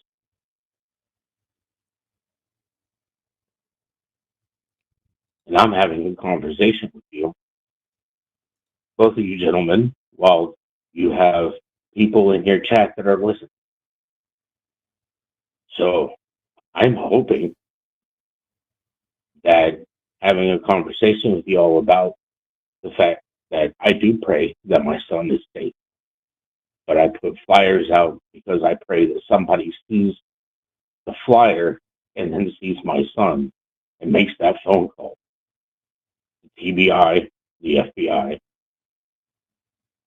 Dog the Bounty Hunter, anybody, any of the many tip lines that I have out, my own private investigator, everybody. Because I can't ask for anything except for try to continue to get the fact out that my son is, and the more people that know, the more likely we'll find him. Yeah, I don't know the specifics. Your son Sebastian? Yes, Sebastian Okay. Wayne Drake Rogers went missing out of Missing since Hendersonville, Tennessee, last February. February Wow. 25th. Yep. Yeah, I found some news stories about this. So for all you jackasses in the chat that are like, this guy's not believable, learn to fucking Google before you open your trap and start disparaging somebody who's lost a son and is missing a son Yeah. right now. Before you just, he doesn't sound any more credible than a Muslim. Stop. Learn to be a fucking skeptic. Learn to do some fucking research. Yep. Seth told you his name at the beginning. A quick Google search shows the credibility of this and the various news stories doing this. So, Seth, I can appreciate the fact that you're willing to call anywhere and everywhere to try to Yeah. find your son. So, for all you jackasses in chat that decided to be that way, since you're not going to pray, like I'm not going to pray, why don't you go do something? Why don't you go look up Sebastian Rogers, look up the pictures of this 15-year-old, and help share the information. Right, 16. It was 15 at the time he went missing. My apologies. So start sharing this no problem. information, see if anybody has seen him, and maybe do something decent other than sitting in chat thinking you are smugly fucking superior to somebody and you've sussed out another troll. Yeah.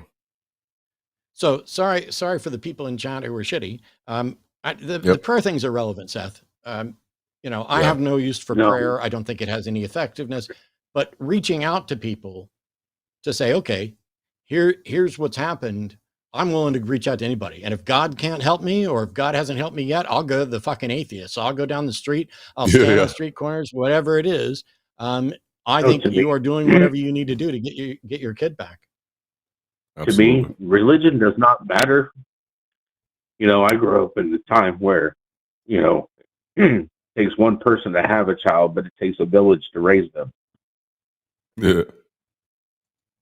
And to me, I mean, my son is missing, so I'm relying on people. I'm relying on people to spread awareness, and I have to continue to spread awareness, because if I'm not willing to do it, nobody else is. Yeah. I hear you. We can appreciate I'm sorry that. this is happening, and I appreciate the fact that that you are doing everything you can. I will say that no matter how optimistic or pessimistic anybody else is, I can understand not knowing which way to turn. And after having tried so many different avenues that might be effective and yet have not been effective yet, I can understand anybody, you know, reaching out to anybody. So I appreciate the call, and we've shared it with our audience. A little time on your platform, and I do apologize to take away from what your main subject was. No, it's fine. I appreciate it, Seth. I'm gonna let you go now, but we're gonna put out, if moderators can throw up a link to one of the news articles that includes pictures of Sebastian, spread that information around. Who knows? Maybe somebody. I've got friends in Tennessee. Maybe somebody knows something or has seen something, and we'll find out through another venue. That helps. Absolutely. Thanks so much. Absolutely. I hope you find them, and I hope things improve. Genuinely. This is the thing. I need to do this for a minute or so. By the way, there are lines open for theists. So if you're a God believer, I'm gonna say this. I don't plan to mention Seth or Sebastian again in this show. It would be very easy to be like, see, that's why prayer is a failure. No. It'd be very easy to say, is there any Christian out there that can call in and explain why God hasn't returned this guy's son? No. None of that is either helpful or good argument or good evidence for or against a God at all. Yeah. There's an individual that is missing a child, a teenager. Is that kid alive? Alive and well somewhere? Did an accident happen? Was there an abduction? Is this a runaway? I don't have any information to speculate, and I'm not an investigator. But how can it possibly be a problem for everyone, irrespective of what their religious views are, what they think about prayer, what they think about gods, what they think about missing kids, what they think about Seth, what they think about me, what they think about anything? How can it be a problem to spread that information and say, here's a story, it's been covered by the news, here's a dad who's not going to give up. Let's get the news out to the other people. I've been to every church, I've prayed everywhere else. Now I'm going to go to the godless heathens and let them spread the word in their community. Yeah. And go and spread that information to the people who aren't going to watch this show, the people who are going to tune into some other show or be at some other convention or anything else like that. There's an opportunity to make sure that the community is presented well by showing that while we can disagree about gods and prayer and everything else, at least at a bare minimum, we can agree that a missing 15-year-old, 16-year-old should be found. That this should be something people care about. And that one way or another, people need closure. As someone who struggles with a lack of closure, and I do, which is evident by everything that I do. If you could, anytime you see me get excited, you can, angry, excited, upset, excited, you can tie that directly to a failure to get closure on something. Either I've made an argument and instead of the person acknowledging, okay, I understand that, and then going on to something else, they just go on to something else. That is a lack of closure. My problem with the atheist community of Austin, lack of closure, and the fact that they stole 18 years of emails, essentially. That's also a lack of closure, I suppose. Problems in various relationships, lack of closure. I genuinely hope anyone who is possibly able to get closure on the things that are bothering them, get it. For good or bad, I want to know the truth, and I want to know what's going on in reality. And I'd like for parents not to have missing kids. I'd like for kids not to have terrible parents. I'd like for kids not to be, subject to abuse or being used as a prop by anyone, church or not. And this is one of the reasons that I'm a secular humanist. I'm not beholden to any God. I'm beholden to finding a solution to a problem.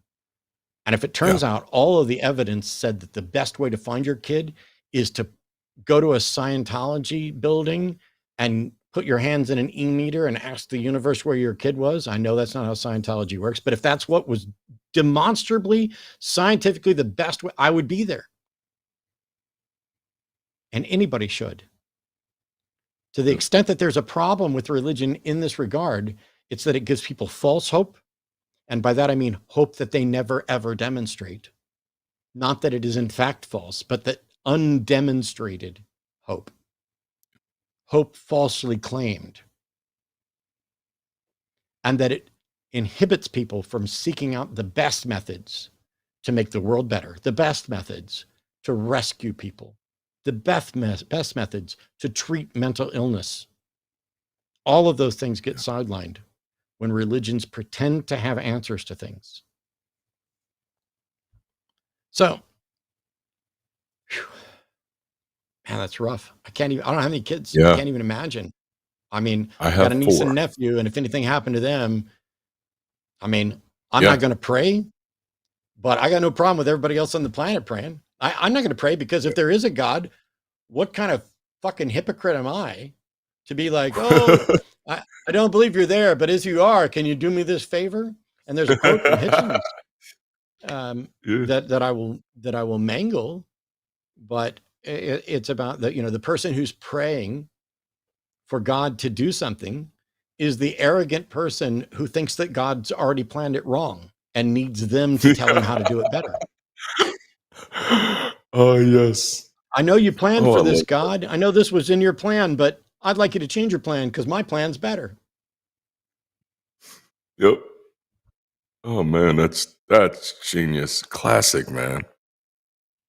I won't get the quote right. I mangled that completely, but all right. Man. We have a couple of atheist callers as well. There are no more theist callers, but we'll see if we can get one here in the next hour. But is it Jean or Jean? It's Gene. Hey, Gene's calling from Texas. He wants to discuss the inability of, specifically in this case, Pentecostals not being able to read, or what is actually written in the Bible about speaking in tongues is exact opposite, which seems like okay. Go for it, Gene. I don't know what you're talking about. Yeah. Okay. For instance, I had a Pentecostal older man approach me 30 years ago, mind you, that he invited me to his church, and I said, hey, I've done my church duty. He said, well, can you at least read these verses for me? He said, I think you'd like my church. And I suspected it was Pentecostalism, but I didn't know. It was in Acts, and it's about the day of the Pentecost, speaking in tongues. And what's actually there is what I was only confirming what I thought was there, and that is that a very cool thing happens. Mind you, it's sort of a moot point because I'm pretty sure the thing didn't actually happen, but if it had, it would have been a cool thing. And that is people who don't speak the same language get together and all of a sudden they can understand each other. Well, he had me read that, and in the following week, he caught up with me, and he said, well, did you read it? I said, yeah, I did. And I said, I presume you're referring to speaking in tongues. He said, yes. And I said, well, do you ever understand what someone is saying? I said, oh, no. Do you ever have a translator? Oh, no, we never know what anybody's saying. I said, that's not what it says there. And he says, yes, it is. And I thought, you know what? I'm not going to argue the point. Indoctrination apparently can cause this thing. And then there's the thing in in Corinthians, where Paul pretty much goes off on them. Like, you'll appear as madmen when you do this. I'm like, okay. The Wikipedia said this is where they got their beliefs from. I'm like, well, that can't be true either. But I realize that that's how powerful indoctrination is. Gene, I want to ask you: did you realize that Paul also says when someone is speaking in tongues that they're not that no man can understand them? Somehow I missed that part because the specific verses that were listed in Wikipedia at the time I looked, that was not part of them. Yeah. He does say it like goes on pretty much ad nauseum on a full page, like a page and a half in my Bible, Yep. about how it's to be done if you insist on it. What he prefers is the gift of prophecy, and says that no more than 3 in attendance. One has to be a translator. Definitely don't do it in church. That sort of thing. But anyway, he didn't even mention those passages. He mentioned only the one about the day of the Pentecost in Acts. And I thought, well, I'm not going to argue this point with him. I'm just going to have to say, well, I unfortunately disagree with you. But thanks for asking. Arguing fiction is probably a bad place to start to begin with, because Indeed. Here's the problem: like your viewpoint of it is based on a denominational view. But someone else could easily argue, like, I can ask one question that changes that whole Acts 2 narrative around. You say, no, it has to be a translator. My first question would be then, well, who was the translator? If that's the case, there was no translator in the Acts 2 incident, so that would be against Paul's advice. And then the second thing is there's over 120 people in the upper room that when this happens, they don't understand each other. The people outside who are not in the room actually are the ones who are understanding. So I'd ask you, if there are 120 people speaking different languages and saying different things, what is the likelihood that any person is actually going to be able to credibly hear anything they're saying? Right. In fact, he did admit that. He said, we don't understand. Nobody does. Right, which would basically mean that his view of the Acts 2 experience then will be closer to right. That these people are out there bumbling a bunch of gibberish, and the miracle is that people are hearing something. Now, obviously, I don't believe that's true because I don't believe any of it is true. But again, arguing fiction is probably a slippery slope. Exactly, which is why I chose not to argue it with him. So when I was brought up Southern Baptist, but I also attended Pentecostal churches on occasion. And from the standpoint of a Southern Baptist, speaking in tongues is one of the gifts of the Spirit. It almost I don't know that I ever saw it occurring in any of the Baptist churches I was in. And it's because the Pentecostal churches made it such a cornerstone of who they were that if you were somebody who spoke in tongues or, felt like you ended up at the Pentecostal church and not at the Baptist church, because we don't want to scare the little blue-haired people, old ladies there in the pews. But the Bible's take on speaking in tongues, I mean, there's like less than a dozen instances that even talk about it. And so the Acts 2 passage that Darante was just talking about specifically says that there were people there from all different nations, and each of them heard the speaker in their own language. So whatever that this person was spewing forth gibberish, but if you spoke Spanish, you heard Spanish. If you spoke English, you heard. Granted, you didn't hear English then, but whatever language you spoke, that's what you heard. That is one Sure. potential. Speaking in tongues is a gift of the Spirit, which is clarity. The Holy Spirit is there doing the interpretation for it, doing the translation. And so you are speaking, but you are basically, God is interrupting the audio, and the Holy Spirit is providing an understanding of this. Doesn't mean that you understand whatever language that person is speaking. It just means that you understand it. And so it's happening internally. To people watching this, here's the real big question about this is, if you're watching this and all you hear is gibberish, why?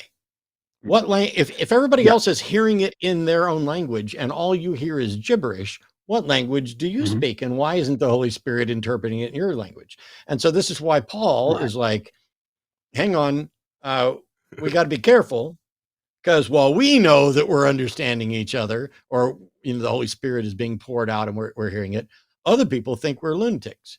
There are other instances where people are described as speaking heavenly languages, and there is no indication that they were understood by anyone else. And so in the Pentecostal churches, I had a friend who had a friend who went to a Pentecostal church, and they expected you at a certain age to stand up in front of everybody and then speak in tongues.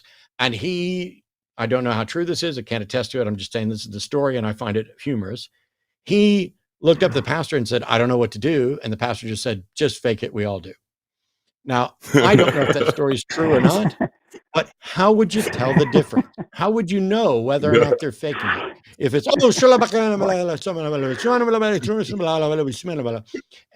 and people have assessed what we'll call it heavenly language as it's spoken, and find that it does not have language structure or any of the hallmarks of language that we would find with regularity. If somebody starts speaking Spanish and you record it, you can start spotting patterns.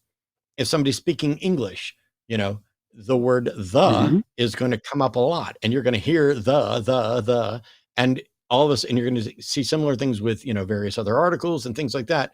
And you can get to patterns. And this is how, even if you've never spoken or heard a particular language before, if you grew up only speaking English, and you're not, so old that you really can't learn anymore, and we drop you in China, you're eventually going to learn to understand the language of the people around you, whether it's Mandarin or whatever else. Sure. Through a process, absolutely. even though the grammar is unrecognizable to you. And the biggest problem you're going to have is that language rewires your brain. In addition to learning the language and learning to hear it and speak it, there are, I'm probably not going to use the right word with diphthongs, but there are specific sounds that you simply cannot hear unless you grew up speaking certain languages. Your brain does not process the difference between this vowel sound of ah and this vowel sound of ah, even though they may be different and obvious. Similarly, there are language can also control how, believe it or not, how you can see color. Go look up the tribe that can see shades of blue that you and I probably can't, and cannot see other distinctions that you and I can. The brain is amazing in how it's wired. But from a standpoint of speaking in tongues, what I was taught is that it's a gift of the Holy Spirit, that you have no expectation of actually being able to understand what it is. It is not there for your benefit. It is merely an expression of being filled with the Spirit. And that the other type of speaking in tongues, and the other type of speaking in tongues, like somebody's going to speak and everybody's going to understand, like if you're standing up in front of the United Nations and nobody needs a translator and you just speak, that would be amazing. And it's why a lot of people use that as, what would convince you that God exists? Oh, well, if there was writing in the sky that everybody read in their own language, that would convince me of God. I don't think that should convince anybody of a God, but it would certainly be impressive. Yeah. Well, I just found it rather striking, because the verses that he pointed out to me seemed strikingly clear to me that people who spoke different languages came together and then could understand each other because they heard it in their own language. Whereas what happens, and he admitted this in the Pentecostal church, they all do speak the same language, but can't understand anybody. Well, this is the exact opposite. And I thought, well, this is due to indoctrination. That's what I'm thinking. Yeah, the tongues thing wouldn't have been it for me. It was the Christian thing. The fact that you're a Christian, that you believe any of this happened at all, would be the sign of the indoctrination. Well, of course. Now, mind you, having said that, holy crap, I wonder what things I'm currently indoctrinated with that aren't true. Yeah, right? the I other mean, thing maybe is there's that some. the other thing is that I'm going to caution you and everybody else, as I always do, don't make claims that you can't demonstrate.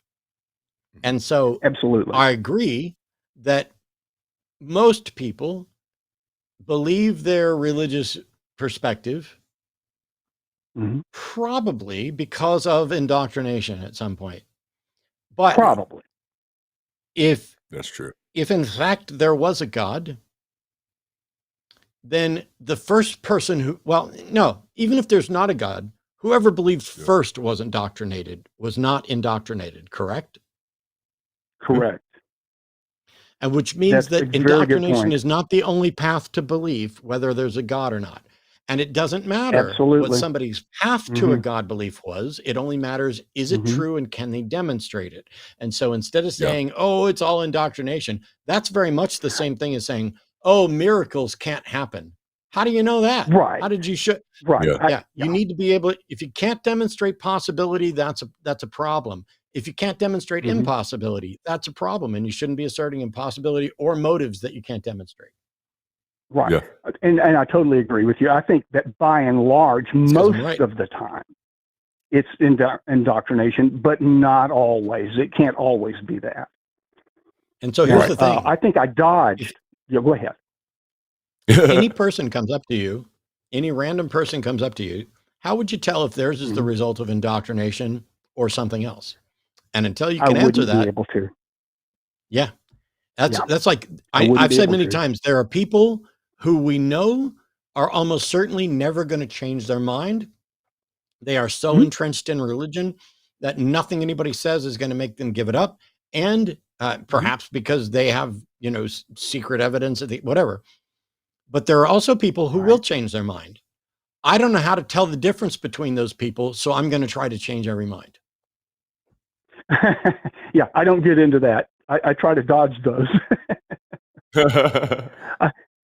In fact, just very quickly, I had some ladies passing by my lawn while I was watering, and they're very sweet ladies. And this lady one of them had to be in her 80s. And of course, we had this lovely conversation very quickly. And then she said, well, God bless you. Well, this is not the time nor place to tell her that I'm an atheist. I just said, God bless you too. No, I don't ever say God bless you when somebody says God bless you. You do whatever you want. I'm not saying you're wrong for whatever. And by the way, keeping up the status quo and all that stuff may be worth it. But when people say God bless me, I don't say you too. I don't say God bless you. I don't say God bless you when people sneeze. I don't even say bless you when people sneeze. And when people say, bless you, I tend to say, I doubt it. I like it. I doubt it. I like that. Yeah, admittedly, I think I did say one of the things you said, that was, well, you too, which it certainly implies that's what I meant.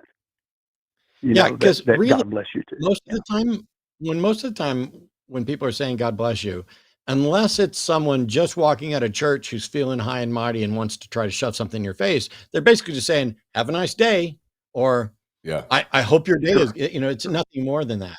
And I'm not bothered. And I'm not bothered by I've gotten into it. Most of the time when people say, I'll pray for you, I just realize that they're just saying, I don't know what else to do, but I wish you well. And so I'm not going to beat them up for that. And it used to be when we would say, I'll pray for you, I would joke and go, well, I'll think for you. But I don't do that anymore. Right. Because I recognize that they're just trying to be nice. Now, if there's Yeah. someone like Trump's propaganda minister, Caroline Levitt, and she says, I'll pray for you, I'll tell her to fucking rot. Because I don't want anything from her, prayer or otherwise. And I don't think for a second she's being nice. She's one of those absolutely vile individuals that weaponize their faux Christianity on the backs of what other people believe in order to prop up a fascist. So fuck her. Anyway. Yeah. We gotta move on, in Gene. agreement, sir. Absolutely. Yeah. Thanks so much for taking the call. Thanks, Gene. Pleasure. So we got a couple more atheist callers, by the way. And we've got about 45 minutes left in the show. So if you're a theist, it's time to get your calls in to, can anybody tell us why here on Easter Sunday, Darante and I should acknowledge that we were in fact wrong to give up Christianity? Both of us believed sincerely. And I understand there are people out there who don't think that we did. Cool. I can't prove it to you. Doesn't matter what I do as well. Like, I've had former church members who knew me when I was a teenager show up at debates to say, what happened to you? I just posted another video describing what happened to me because it came up again. People that I went to church with, people who were part of my youth group are like, oh, they don't have any doubts that I sincerely believed.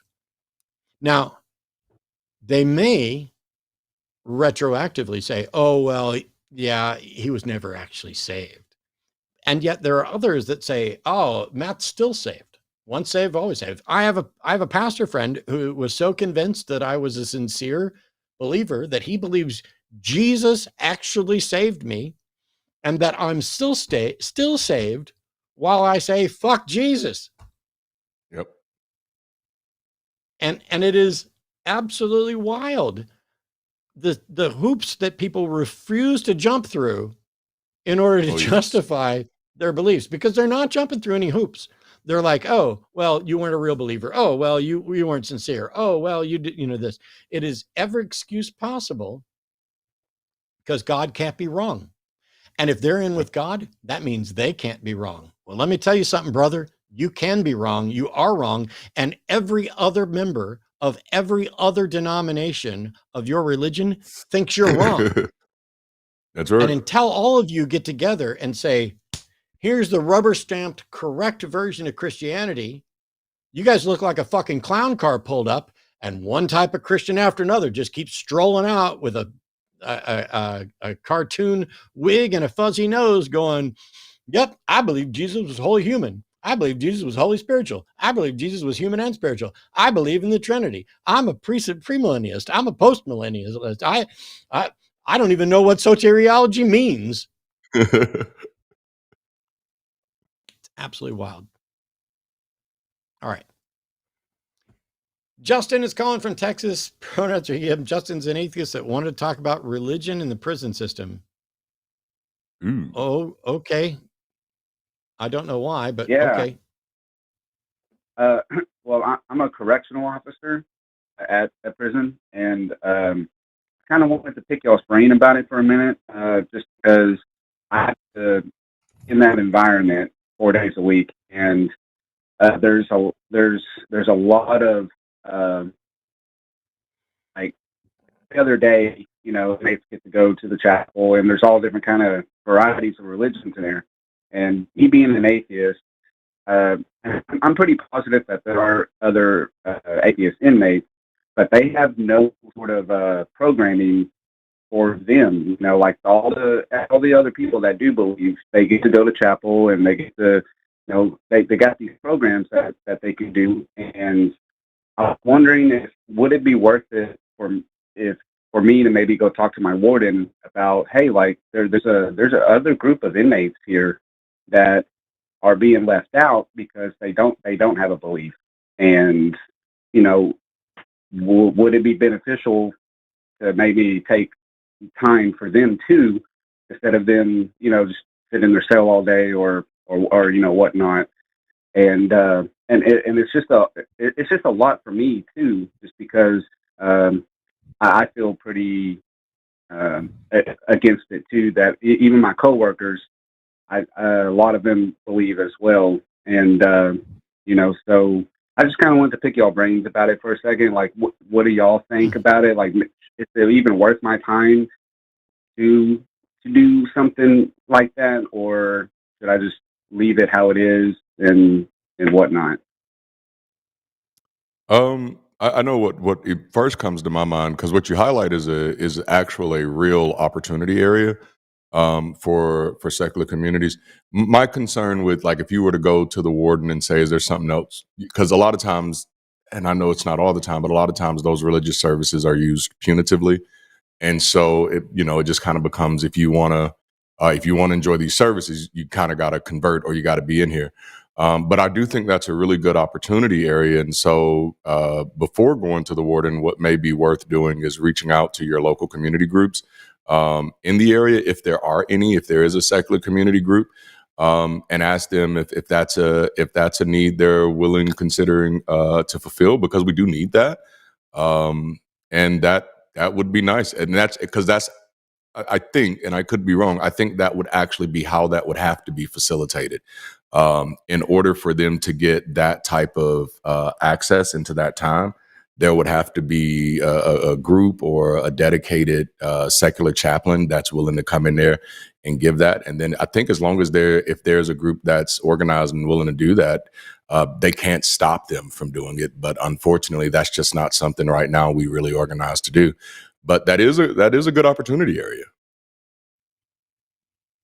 Yeah, see, and I feel the same way about it, because I am very I love being an atheist, because of the way that I can really look at and think about the world around me, and not be subjected to one little corner. It's like, hey, you got to be this way, otherwise you're the out. Like, and it's like, and I'm already feel like that way, and I'm sure there's other inmates that feel the same way, like, and I'm sure there's probably a bunch of them in there that do say, hey, yeah, I am a Muslim, or I am a Christian, just so that they can go to the chapel to get out for a while or whatever, but they don't truly believe. I mean, and I just feel bad for them, because even though they're there, and for whatever they do, that's not my job. I don't hold biases toward any of them.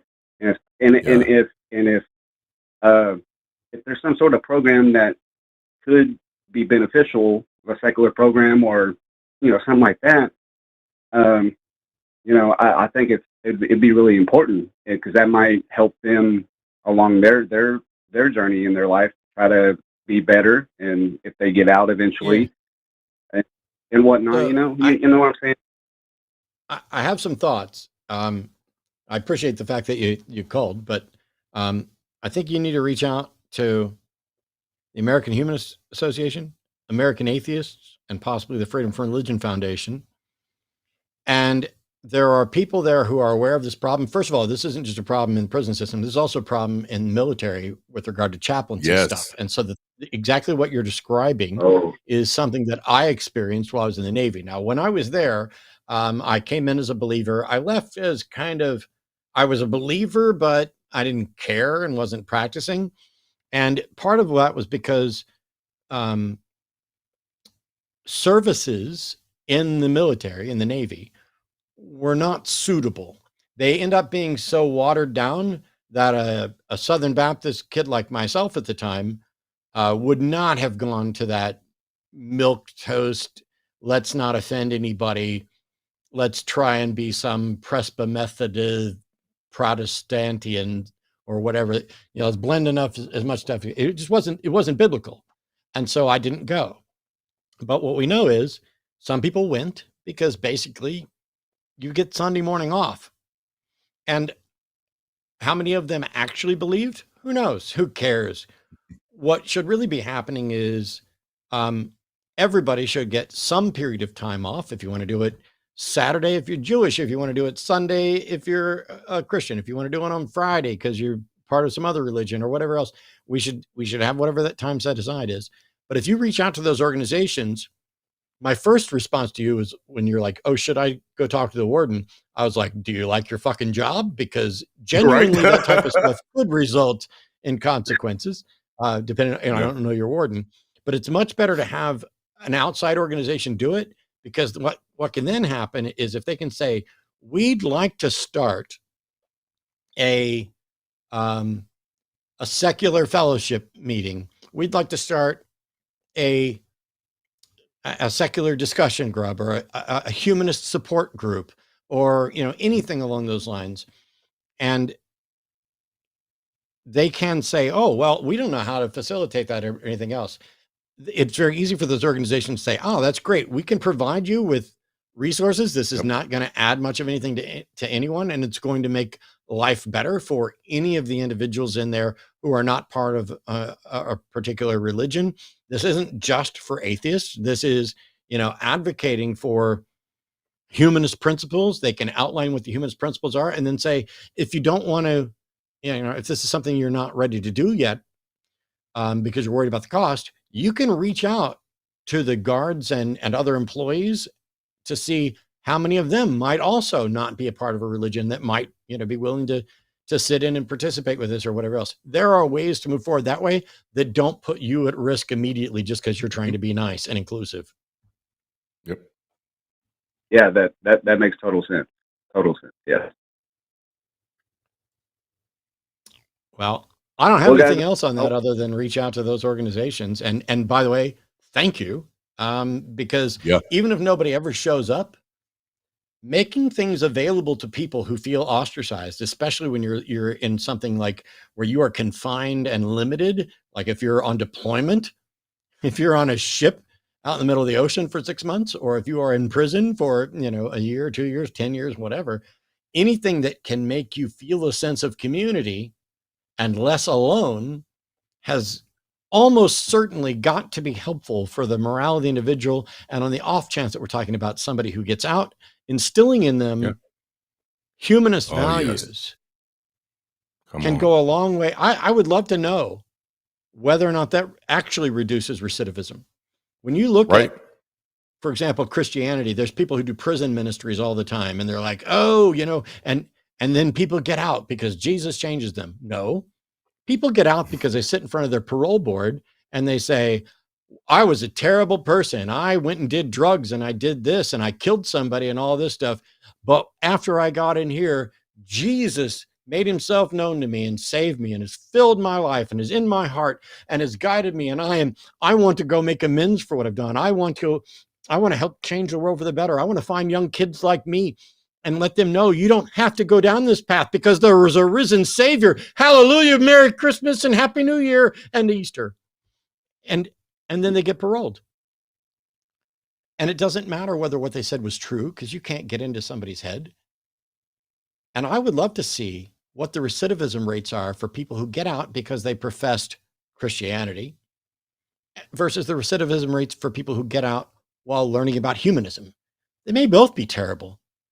It may be that because of the way the system works and because the system is broken and does not have much hope at all of rehabilitation and is just a place to stow people who, we're annoyed with and we want to, not have to deal with. Maybe humanism isn't going to change anybody. Maybe once they're in the system, there's a tipping point where they're just going to be in the system forever. I don't necessarily believe that, but I don't think we can reach that conclusion until we've tried all the options, including a humanist fellowship in prisons as well. Absolutely. Yeah, absolutely. I totally agree with that because I've seen so many times there's been other correctional officers who have just blatantly lied to the inmates, telling them, like, if an inmate is, going off on me, cussing me out or whatever, because they're upset about something. Hey, aren't you a child of God? Like, why are you being aggressive to me and this and that? And then they stop and they're like, yeah, I am a child of God. You're right, boss. Like, and then they just keep going. And I can't do that because I don't believe that. But it really makes me think, like, man, like there's the way that some people handle things in here, and I understand it's a whole different world in there. It really is, but it's still. I do want to help in any way that I can. Just because that's the kind of person I am. I want to, if they feel trapped and they feel alone and they have to be forced to, like, hey, believe this, so then you can go do this, or, and like you were saying with the parole, like, yeah, like, just say you believe, and then, they're probably going to be believers, and they'll go along with it and whatever. And I really think there should be secular programs, humanist programs, for those kind of people that don't want to lie to themselves or don't want to be put in those situations to have to be forced to do that, and so absolutely, I will definitely look into those programs and see if there's any, if there's something little that I can do, I would love to do that. So thank you very much. Thank you, Absolutely. Justin. Appreciate it. Take care. And it reminds me, this is a theme. And this is, when people talk about, oh, you've got a hammer, so every problem looks like a nail. I'm doing a bit of that today, because I decided, because of conversations that I'd had on Twitter, that I really wanted to address whether or not anybody could demonstrate that God was possible before we went to, is it the right possible answer? And this individual is trying to do something decent. They see how religion is being used genuinely and disingenuinely within the system. How there are individuals who are benefiting from a program, irrespective of whether or not they're sincere believers or whatever. And you can't tell, you can't know what's in somebody's mind. Right.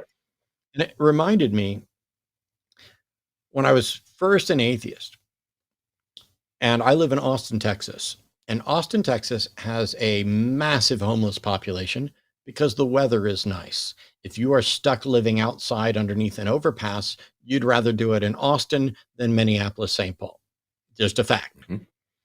And so a lot of people end up here in Austin, the massive homeless population. And you'll see them standing out at street corners, and they'll be holding up their signs. And for a while, if their sign had a Bible verse or a cross or a God bless, I would not give them a penny. I get it. I regret that. Yeah. Because quite honestly, everybody who's homeless should have a cross and a Bible verse and a God bless you on their sign to guilt people into doing the right thing, because most people, while they're interested in doing the right thing, aren't likely to do it if it's a slight inconvenience until you push that button. And when I realized that, and I'm like, oh, if you're homeless, you're more likely to get contributions to help you.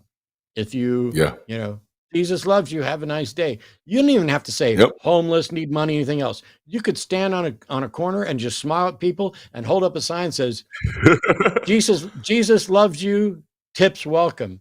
And there will be theists that are like, that guy is doing more for the Great Commission than any of the people in my church are doing. He's out there telling the people who haven't heard and showing that even when you're down and out, brother, Jesus has got my back. If you don't have $1 for me, Jesus will make sure somebody else does. And they'll be like, yeah, here you go.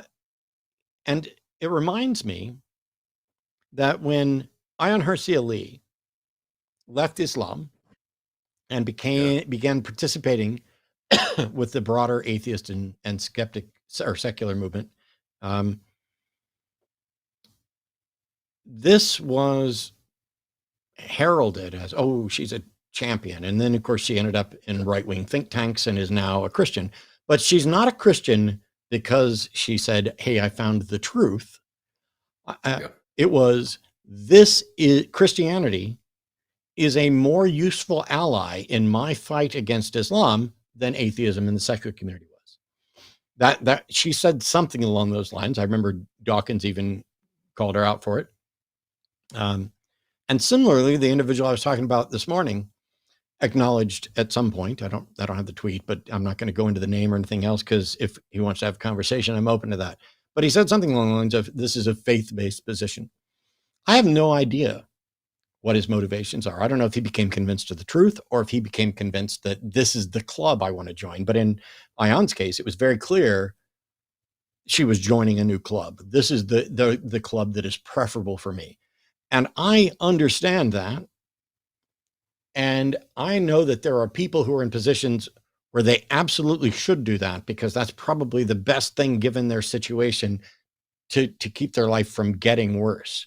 Just like pretty soon, if you're trans in the United States, there's probably big advantages to you pretending that you're not trans. Don't know for sure yet. Similarly, there are people who are in positions where going along to get along is probably going to be necessary as the current administration erodes our freedoms, denies people due process, and just runs around snatching people up. Let's take all the money away from this organization. Let's make sure there's no DEI. But we'll put the DUI guy in front of the Department of Defense, and we'll put hey, I married a billionaire and got a nose job in front of as the minister of propaganda. Or all the people with Signalgate and all this. It is a parade of incompetence. So that's what happens when you remove DEI. They want to pretend that DEI is somehow people who are undeserving getting into jobs. No. That's nepotism. That when people undeserving get into jobs. That's putting your daughter and your sons in position. That's putting your son-in-law in position. That's putting people that supported you in positions, irrespective of what their views are. That is the problem, not diversity, equity, and inclusion. By the way, I fucking dare you, any of you red hat wielding maggots, stop saying DEI and start saying diversity, equity, and inclusion. And when you do, be prepared to tell me what's wrong with any of those. Yes. Because you're using it as if it's a dirty word when it's a good thing. When diversity, equity, inclusion is what we do to try to fix the intrinsic biases in the system that we built. I am the beneficiary of a fuck ton of privilege. And I'm just a nearly broke cishet white dude. And yet I still got truckloads of privilege. And so I'm going to keep using them in whatever way I can, and waking people up to the fact that when we support diversity, equity, inclusion, the only people who should feel threatened by that is people who depended on getting their job, not because of their qualifications, but because they were white, because they were the son of someone, because they were friends with someone, because they got a hookup. That hookup culture is a power dynamic that is virtually impossible to broach without action like DEI initiatives. But we got a couple of callers left. So here we go. Oh, cool. Hello, Nadine. Hola, Matt. ¿Cómo estás, mi amor? Y Darante. Darante. ¿Cómo está mi hermano? I rang the bell, Matt. Yes. You rang the bell. Cancer free. Yes. All right. Yeah. Praise science. The only thing left is to remove the whatever is there left from the tumor and out. Yeah. That is so good news. I'm so glad you called in to let us know, because it's like when I looked at the list, I've been listening to the show. Yep. And I just want to go back really quick when you were talking about sneezing. Oh, yeah. They're gonna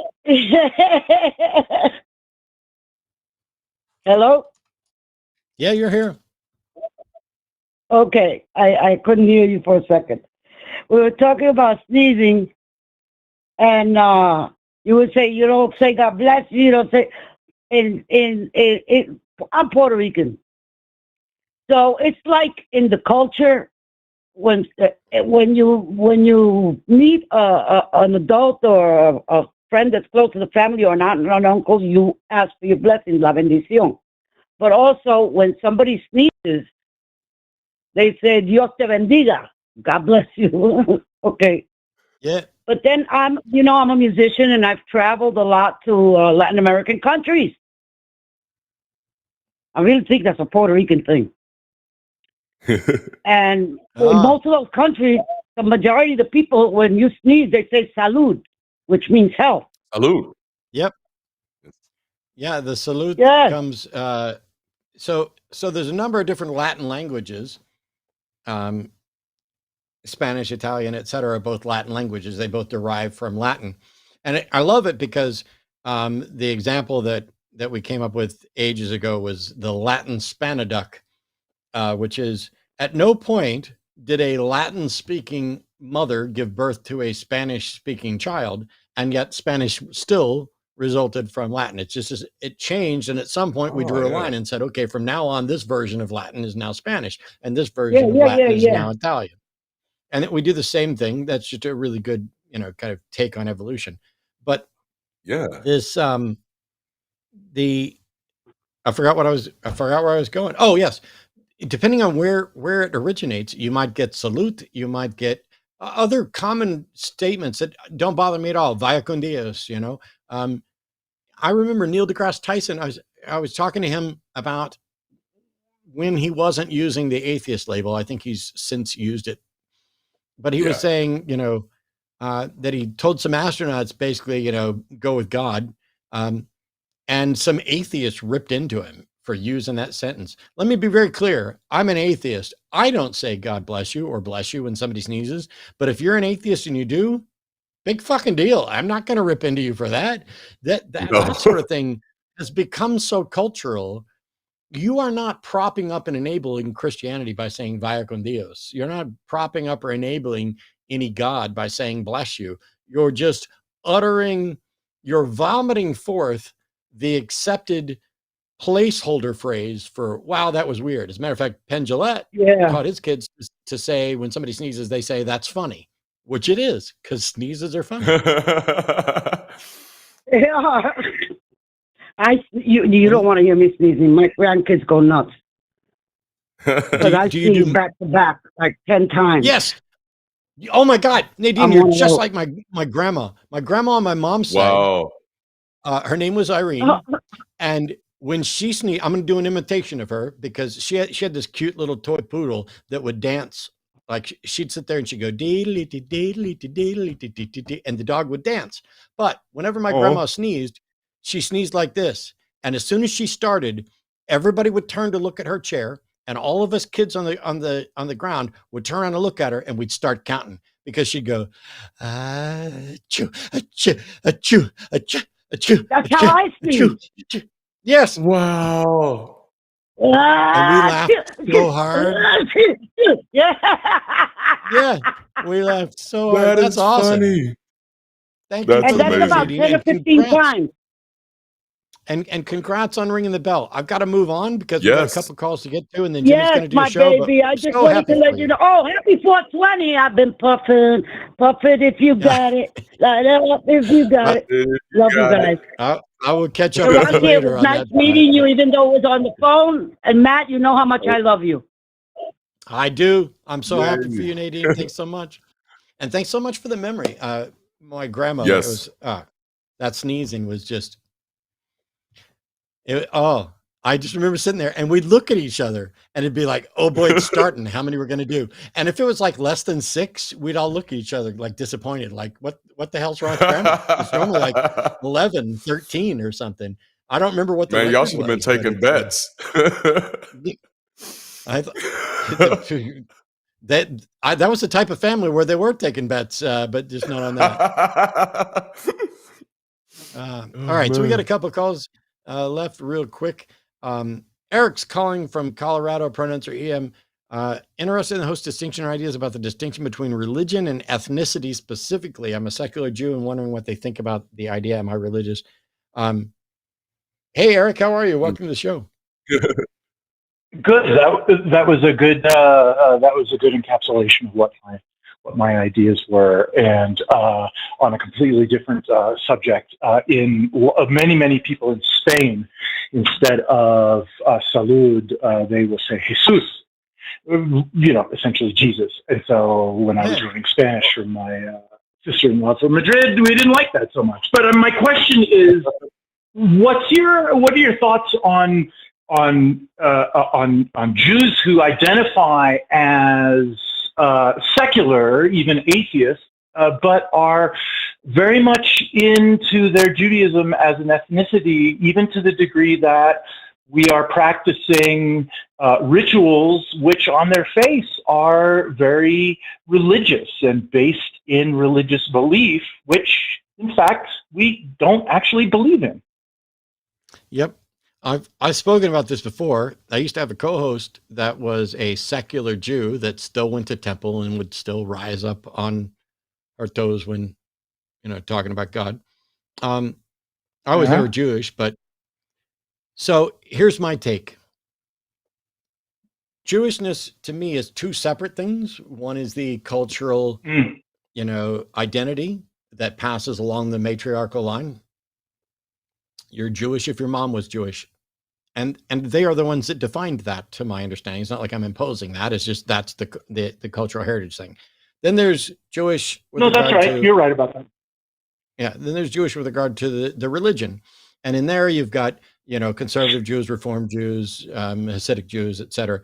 And I read once that the majority of Jews in Israel are secular. I don't know if that's still true. I don't know if it's like 50% or 51% that are secular. I think the cultural Judaism and the religious Judaism have been so intertwined that a lot of people don't seem to know or want to be one without the other, even if they don't believe. To me, I don't believe. I was culturally raised a Southern Baptist. I'm going to go to a Baptist church for a funeral, for a wedding, to show my support for other people. I might go in there to do some research or to do a debate, but I'm not going to keep attending church every Sunday. And if I'm in church, I'm going to stand up when they stand. I'm going to sit down when they stand, because I'm not trying to create a disturbance. I'm in somebody else's house. And I don't sing, despite the fact that I used to sing, and I used to sing fairly well, but I don't sing at all anymore for that type of stuff. I'm not going to sing in church, but I will stand up while everybody else is standing and singing. I'm not going to create a disturbance, but I have no interest in going, because that part of who I was is irrelevant to me now. And for some reason, with Judaism in particular, that doesn't happen. I know atheists who like to go to church. I've got a guy I interviewed who still likes to go to church because he likes the pageantry and other stuff, even though he doesn't believe it. I can appreciate that. My ex-wife loved the little white churches on the side of the road, the teeny ones and stuff. Had a whole book full of them. I think they're beautiful. I love architecture of big cathedrals and stuff. I love, those types of things about it. But I don't need to go and be preached at and listen. And so I'm the wrong guy to ask, because when I meet someone who's an atheist and a Jew, and they tell me that they go to temple and participate in stuff regularly,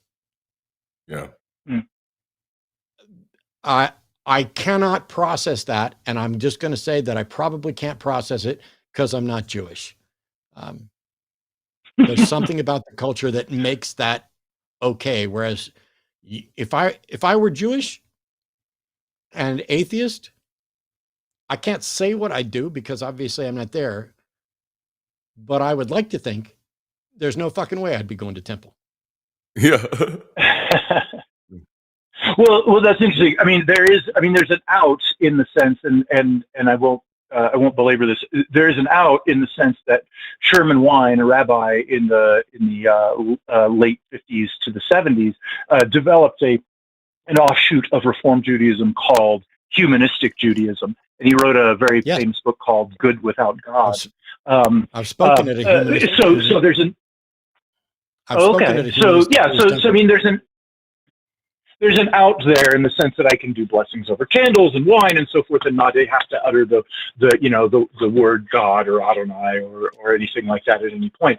My other question would be, Darante, tell me if I'm overstepping, but as an African American, is there, for whom many black Americans, for whom the church has been extremely important throughout American history, do you ever run into a sort of cultural / ethnic, I don't want to say racial, because that's really a whole different can of worms, and isn't necessarily relevant to Judaism, but do you ever run into that as an atheist where you go, wow, the church in African American culture has been so important, and here I am, I'm ethnically a black American, but I don't believe. Yeah. What's your play on that? Well, as an atheist, it doesn't come to mind for me much, but the majority of people who meet me, it's one of the first things that does come to their mind, which I think does speak to that there is an assumed religiosity about the African American community, which isn't I won't say it's a false assumption. I won't say it's wrong. By far and large, the majority of us are, or at least visibly religious. But even when you were kind of explaining it, what I actually thought about are some of my non-believing family members who will not call themselves atheists. So I have non-believing uncles, non-believing aunts, and they don't believe that there's a God, but they're not going to use that word atheist, and they're still going to show up to church on Sundays, or specifically it has to be a special Sunday like First Sundays. These are kind of the rituals for some of the urban Black communities. So First Sundays, Easter, Christmas service, and watch night. They don't believe in any of this but God they probably stuff, won't go to Monday or Wednesday night prayer meeting. Exactly. They're not getting into any of that because at the end of the day, they're doing it to still be recognized in the community, recognized in the culture. Because I think one of the underlying aspects of especially of, I think the thing that are common here, even though a little different, is that they're kind of immigrant communities, right? African American communities are still somewhat immigrant communities. Jewish communities are immigrant communities. So that some of that may just come from that aspect of needing to stay together, and that generational networking, because this is where our strength is. And if this is where my social pod of support, my social pod of resources, I don't know as much about the Jewish community, but I know their some of their rituals are more so about stabilizing the community itself, making sure that their children get a good start in life and stuff. And so if my religion has that type of utility, even if I'm a non-believer, there may be a temptation to stay plugged into that to make sure, hey, my kid's bar mitzvah or whatever is still going to be off the chain, right. And to make sure that I still have a place to talk to my other buddies who are either in similar businesses that I am or whatnot. Because religion is more than just what we believe about God. It's what we believe about each other and what we're supposed to be doing with our time. And that I think Matt said it perfectly. It starts blending in with the expectations of what you're supposed to just do day to day. And so even when you don't believe, it's like, well, I don't just go to the temple because I believe. I also go to the temple because Joe Bob's there, and that's where we talk about whatever, Yeah, and it's got to be Joel Bob, not Joe Bob. But anyway, man, I love you, Eric. but no, I totally dig it. It's interesting, and one of the reasons this comes up, because I listen to almost all the shows, and yes, I am an atheist. I'm a non-believer. I'm a secular Jew. I'm a humanistic Jew. But even when I did have some semblance of belief in a God, which wasn't much because my parents pretty much raised me to be atheist, but even when I had some semblance of that, there was never a point at which listening to conversations like yours with real Christian believers that I could kind of wrap my head around, and that's not what religion is to me at all. So I wanted to call, and I know neither of you is Jewish, but I knew you'd have something to say about it, and I appreciate it, and thanks for letting me get on. Sure. Awesome. Thanks, Eric. I got to let you go. We're almost out of time. But, take care. I got one more call that we're going to get to here, even though there's only a couple of minutes left. And but don't stop calling, because this show is going to end in like 6 minutes. And then Jimmy is going to start a live call-in episode of the Line Has a Podcast. So final call for this couple of minutes, which we're probably not going to have time to get to everything, but evidently is caller Mark, who's been complaining in chat that I didn't take him. So if you'd wait, I was getting to you next. Here you are. Yeah, it's just, I appreciate it. I know it's your show, but thanks for having me. But, you're just patting each other on the back and you're not addressing the question that is part of your show. The question you asked, is your God worth the... I'm sorry. I'm going to mute you for a second, Mark. This is probably not the best way to start a conversation with me. Okay. So I'm happy to have the discussion. Are you capable of having the discussion instead of just whining about what you think's going to happen? Because I'll spend the next 3 minutes giving a lecture on grounding morality and belief, morality and logic, because I'm also working on a video on that exact subject because I got a debate proposal. So let's try this again. Mark is calling from, is it Massachusetts? Pronouns are he, him. Wants to know how we ground moral beliefs in law and logic without a transcendental objective source. Is that right, Mark? Yeah. Are you a moral relativist? No, I'm not. And I've said that about 1 million times on most of the shows I've lectured. You haven't watched my superiority of secular morality talk, evidently. But I'm not convinced that either morality or logic requires a grounding, just like I don't have any reason to believe that truth requires a grounding. Something is either true or it's not. It is, and that applies with logic and morality. What is a transcendental objective source, and how can you show that one is required for morality? A transcendental source exists outside of space-time and is accessible epistemically to all humans. So if you cannot ground in such a source... I'm sorry, Mark, I'm sorry, Mark, but you didn't answer my question. You see, I didn't ask you to say just, I'm vomit this forth. I'm saying, what is a transcendental objective source, and how do you know that one is required for morality? That's what I was trying to get to. Okay. Transcendental source is God, maximally great being. And why is it required? Because without it, then you have everything morality as a matter of opinion. Okay. Prove that everything morality is not a matter of opinion.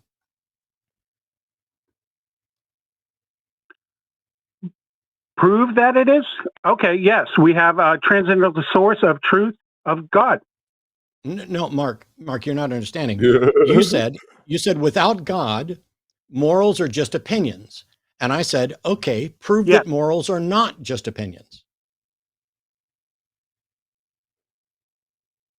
Because if morality has no foundation that is transcendental, objective, and eternal, then your morality is just a matter of opinion. So, impossibility of the negative. Mark, it's not impossible. I have the foundation. You do. Okay, Mark, I'm going to mute you. And by the way, I'm going to speak for the remainder of the show, but I'm going to leave you on hold because Jimmy's going to start a show. And if Jimmy wants to bat you around like a chew toy for refusing to answer questions, Jimmy can do that. But the question I asked was, assuming your argument is true, that without God, morals are just opinion, I asked you to prove that morals are not just opinion. And all you did was restate your assertion that without a transcendent source, it's just opinion. To which I said, okay, prove it's not just opinion. You seem completely ill-equipped and very upset and edgy about all of this when all I've done is treat you with respect and asked you a question which you continue to refuse to answer. So I'm going to try one more time. Oh, Mark hung up. Well, look at there. Well, I did say I was going to speak for the rest of the call and that I would then turn him over to Jimmy.